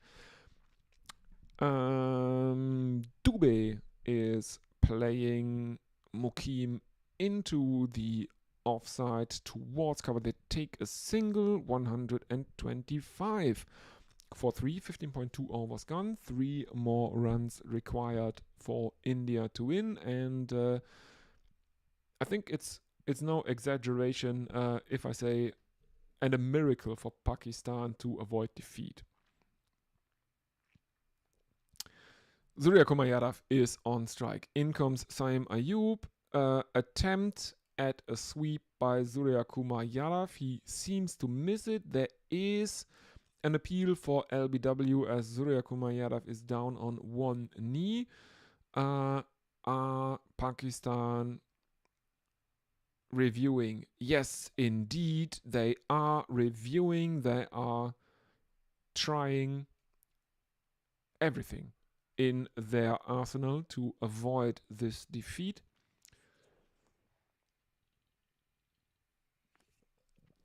We are now seeing a replay. It looks like Surya Kumar Yadav is missing that one. The Ultra Edge shows no spikes as the ball passes the bat. It hits him very, very low. Basically, just on the logo above his shoelaces. It is pitching in line. The impact is in a line, but the ball is turning so much that the wickets is umpire's call. So not given out on the field. Pakistan retained their review though, but Surya Kumar Yadav survives. He's on 41 of 35. That's okay. Okay. 2.3 overs gone. India need 3 of 27. 4th delivery of the over. Mokim coming in. Surya Kumar Yadav is playing him out to backward square leg, and there is no run. Gautam Gambhir is not sitting down in the dugout with his players. He is sitting somewhere higher up, probably with his analysts, and Surya Kumar Yadav goes down on one knee and ends it in style. He ends it with a 6. India 131 for 3, chased down the target of 128 set by Pakistan in their innings. They chase it down in style. They win by 7 wickets in the 16th over, and after the demolishing of the United Arab Emirates, India's net run rate is probably amazing. Let's have a look. Probably not yet updated the table on ESPN Cricinfo, but let's go through a few of the highlights for India in this innings. In stark contrast to Pakistan, every Indian batsman made double figures. In Pakistan's innings, it was only 1, 2, 3, 4, 5. 5 batsmen made double figures. Everyone in India's innings did. Abhishek Sharma started it off, gave India the fast start that they desired, probably. 31 of 13. All wickets taken by Pakistan were bowled by Saim Ayub. No other Pakistani bowler took any wickets. We have Shubman Gill. He was out caught. Mohammad Haris. Abhishek Sharma was caught by Fahim Ashraf. Surya Kumar Yadav ends 47 not out. Tilak Varma was bowled by Saim Ayub, clean bowled. He made 31. Shivam Dube remains not out, 10. 2 extras makes 131 for 3. So, yeah, the only bowler to take any wickets is Saim Ayub. He was on the costlier side. No, he wasn't on the costlier side. He had an economy of 8.75, but that was the second best for Pakistan, actually. Only Abra Ahmed had a better economy rate. He bowled 4 overs as well, and he had an economy rate of 4. Everyone else was going at 9 or above. Shaheen Shah Afridi 11.5 and Sufyan Mukim 10.23. So, India win the most important game or match of this group stage in the minds of probably a lot of cricket fans, or the majority of cricket fans probably. And congratulations to them. So probably not going to stream tomorrow. I said that earlier because I'm doing this solo basically. Please give my vocal cords a bit of a break. But if you are listening, like what you see, and don't want to miss when I next stream the Asia Cup, you can always subscribe to this channel. You should subscribe to this channel because I have now more than 100 subscribers, and I promised that when I hit 100 subscribers, I would take out my bat,